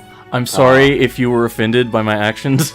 Oh, don't even say it. Oh, I'm so mad. I'm mad at you already, and it's not even your apology. She is not evil. I feel like the only reason he was redeemed is because he's pretty.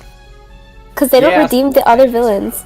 Sounds about right. That's for YouTube. I don't even know if he's redeemed or not, because like he still dies. He still dies. It's like a happy ending. He's like a little cyber elf now.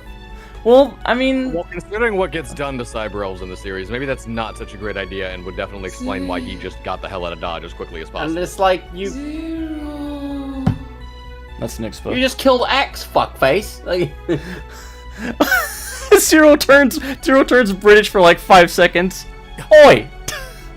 Yeah, Zero. Jackass! Oh, you know who that is, buddy. You just forgot that you knew who that is. They never touch on that.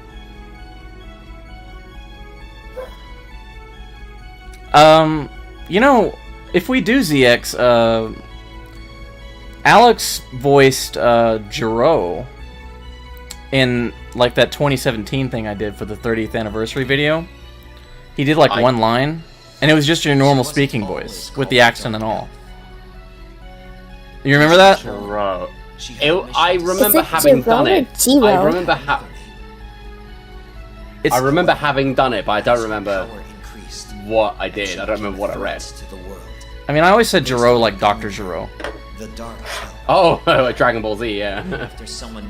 But like, yeah, he had this like soft, gentle, like British gentleman voice that he did for the character, and it sounded great. Yeah, how do you spell Jiro? Giro. Okay, Jiro. Alright. dark elf. This is also just an anticlimactic ending in general. Just like, it just kind of stops. Nothing is resolved. He's so weird too. Cliffhanger ending, I guess. I almost wonder if it was like rushed or there was like studio interference, because the narrative's real tight, especially on LPs, and then right when you beat him, it's just kind of like, oh, okay, game's over, wrap it up, let's go. Okay. Shit, we gotta wrap this up. We got only a year to make the next one. Truly. Look, man, there's gonna be a third one. Oh yeah, there's gonna be a third one. Oh yeah, and this song, oh, mwah, so good.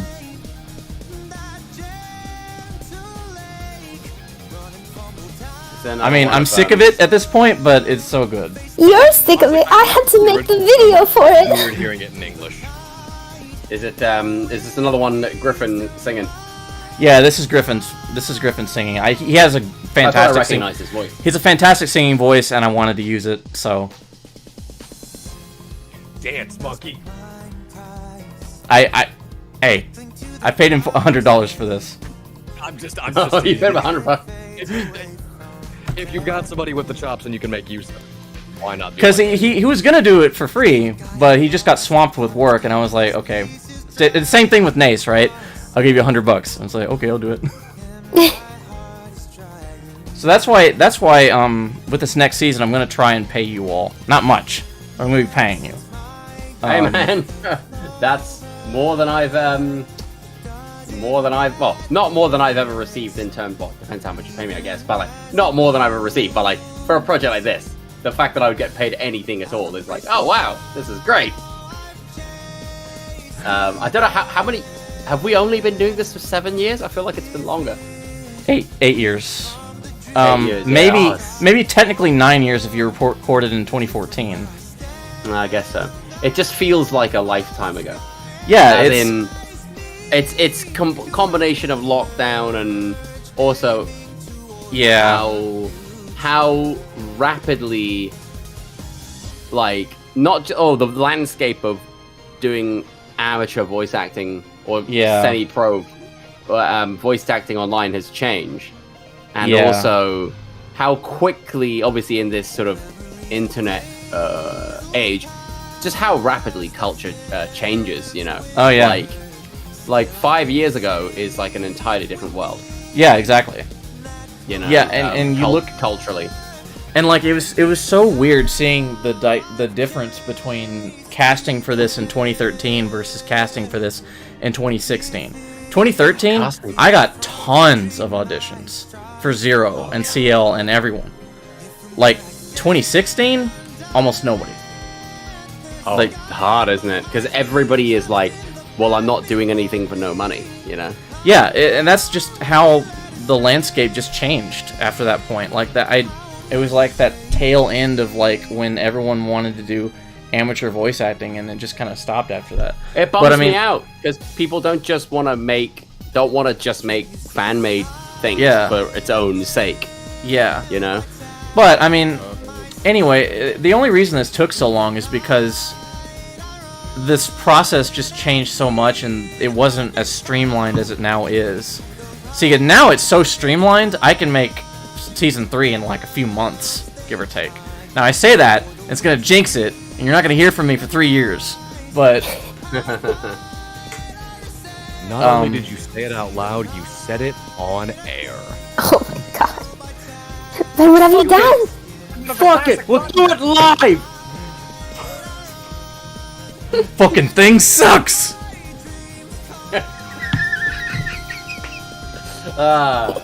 There we are, out in the open. Season 3 next week, yeah. What? Well, But first, a word from our sponsors. But first, a word from our season 3 villain.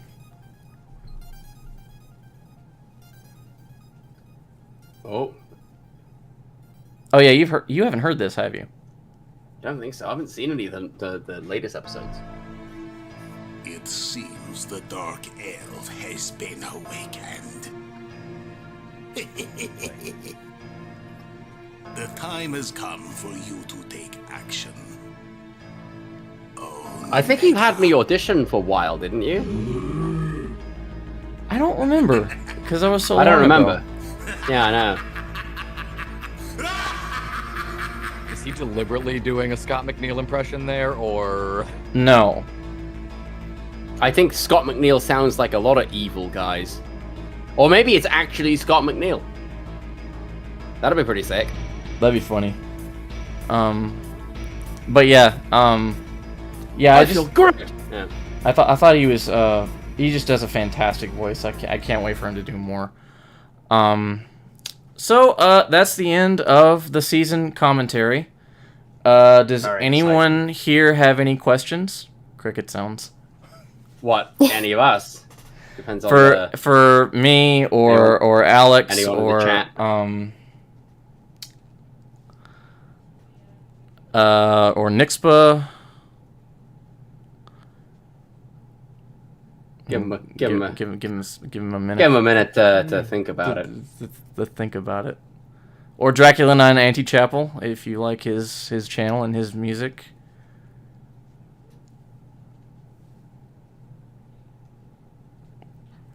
last one pick? This is like kickball in high school all over again. Dun dun dun dun dun dun dun. Quick, someone grab the Well, I mean, PVC it's- kickball sound effect. That's a great sound. I mean, it could be possible that there's still a few seconds behind.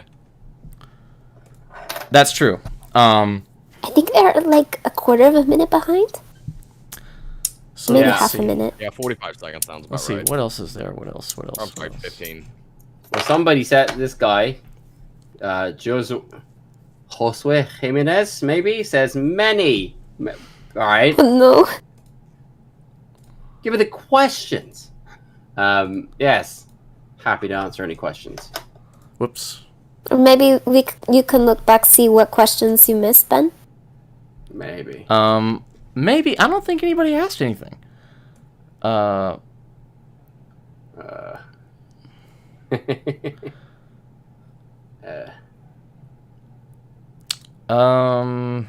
Let's see. Snipe MD is here Oh yeah, he's been here the whole time.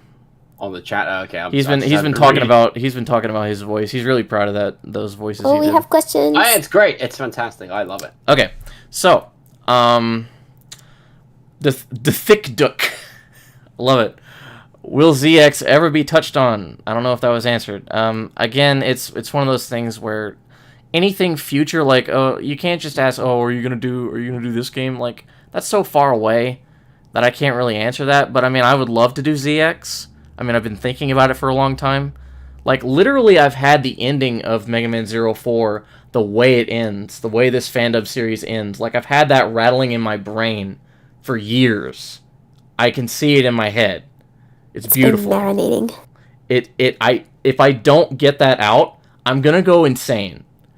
So, yeah. So I mean, I would love to do ZX, but if I do ZX, it's not gonna be like this.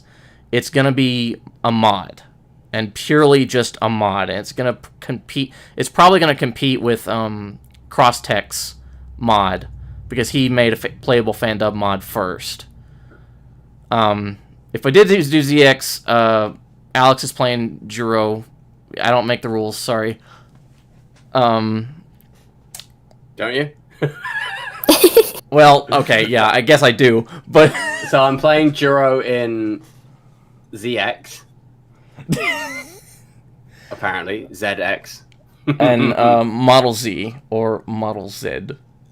Z indeed. Very exciting. You silly Brits, and the way you say Z is Z.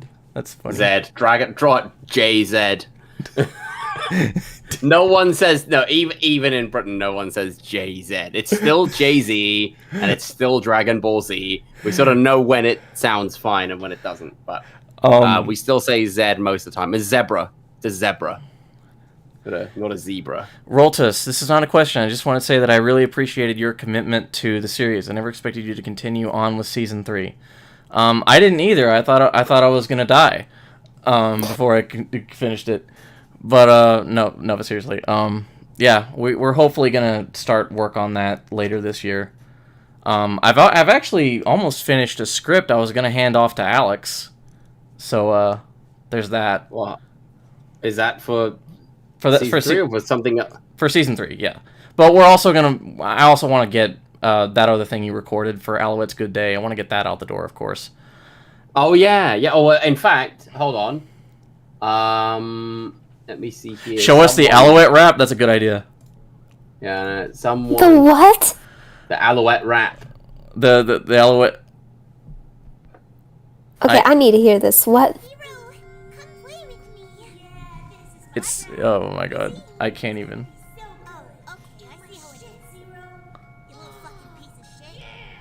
Jesus Christ! What is this? Did you just let the Alouette voice actors go wild and like swear for the first time in their life? Yeah, man, she just did it. She sounds like I a wasn't. Baby.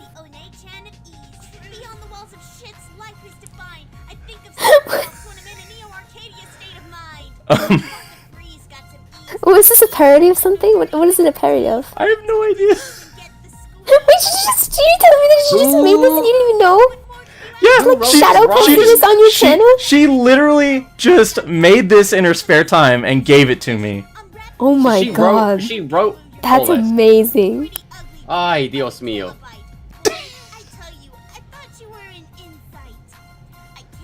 I think Kaylin also contributed to it. I'm not sure. It's like featuring.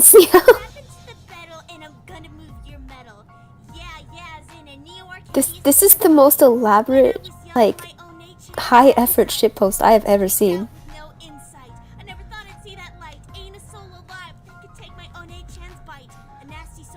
Whoa.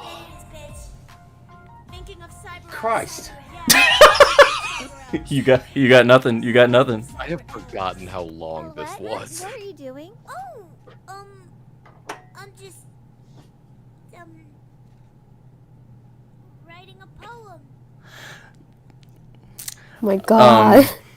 Yikes, have you thought? I'm so sorry. Have you thought about ad-libbing dialogue during missions and exploration? Yes, and the answer is no. So this series was basically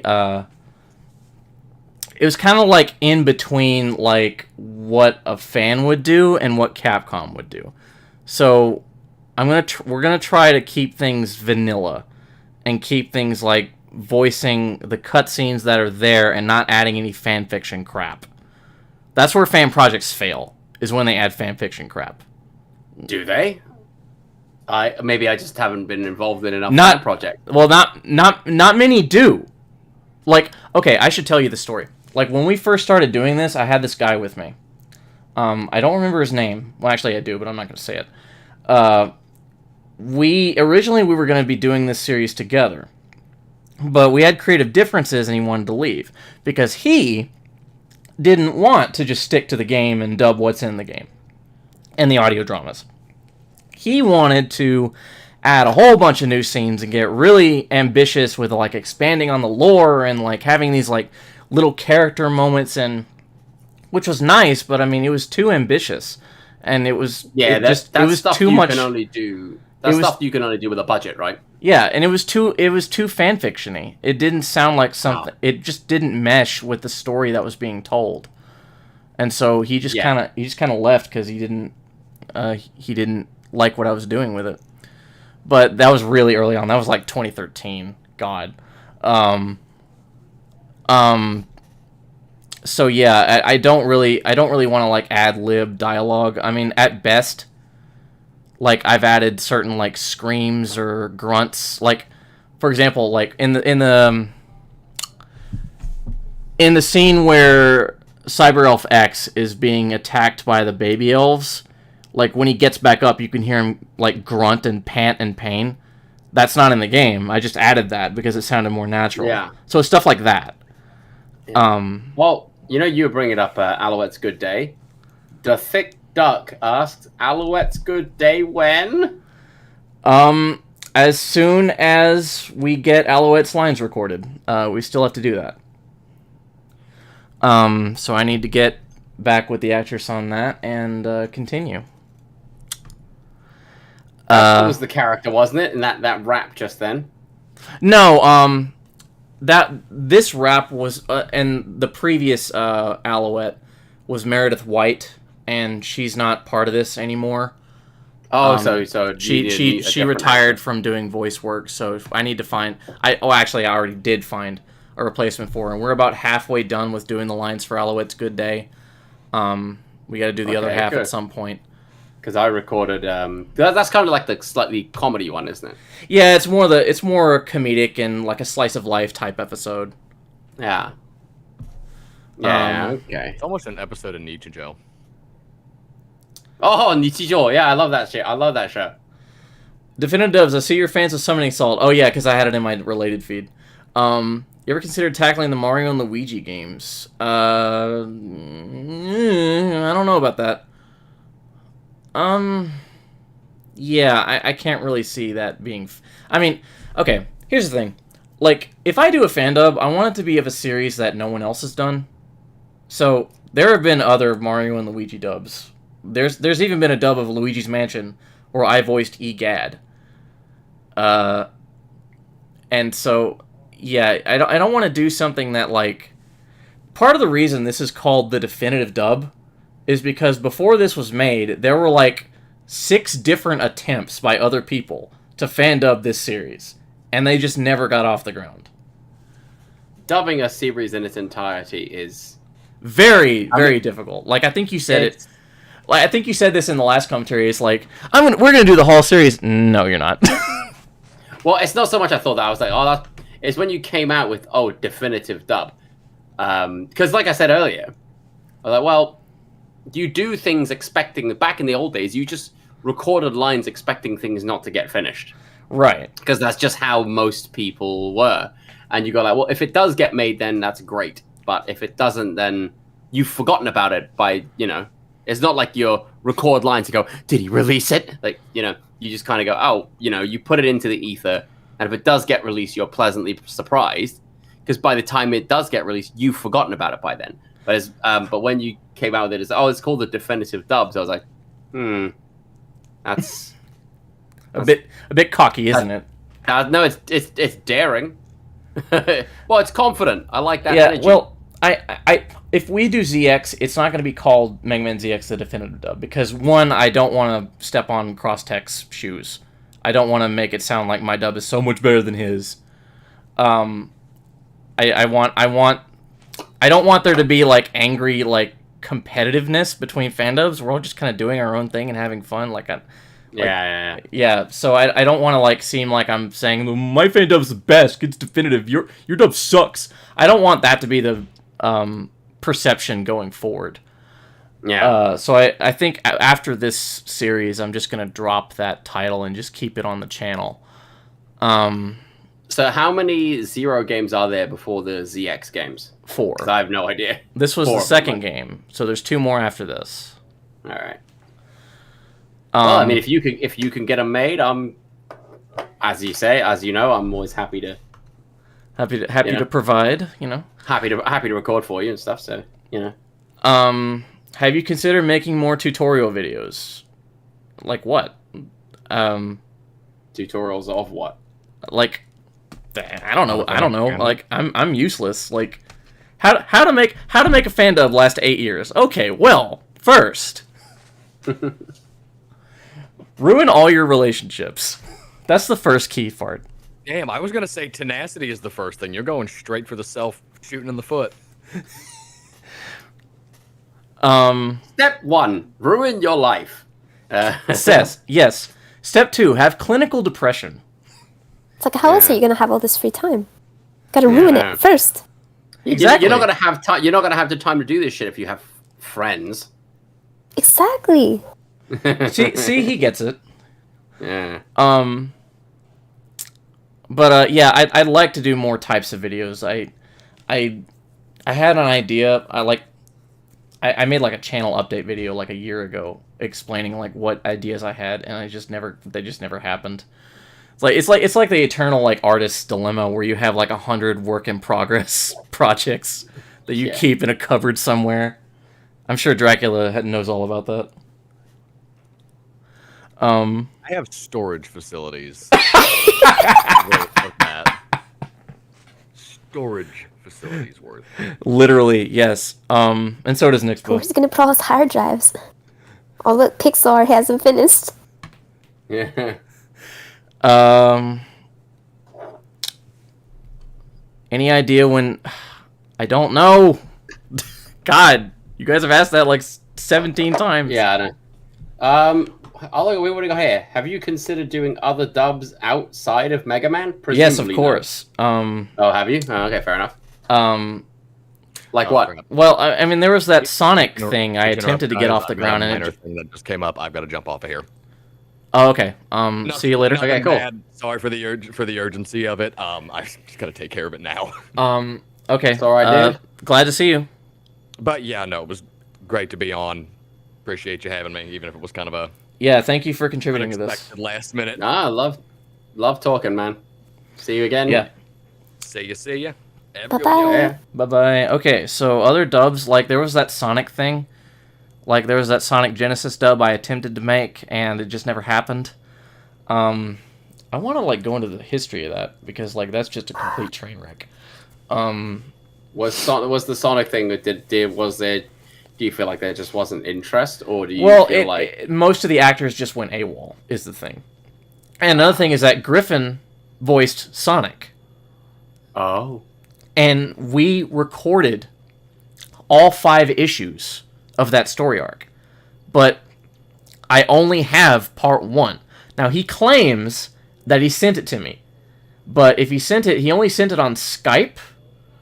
Like way back when we were all on Skype, you remember? Yeah, the old days, yeah. Yeah, and the thing is with Skype is that prior to 2017, all your Skype lines, like your messages and all the files you sent on it, were stored locally on your hard drive. It wasn't until 2017 where they got like this cloud service, where you can access your messages anywhere from any device. So if he sent it there. And it just got lost completely. And I apparently never downloaded it for some reason. And he lost it. He didn't have it on his hard drive anymore. And I had like a couple hard drive failures. And so that's it. I don't have any backups of his Sonic voice. And he's obviously not going to do it now. So I lost him. I lost Meredith, who voiced Alouette and was going to voice Sally, so she retired.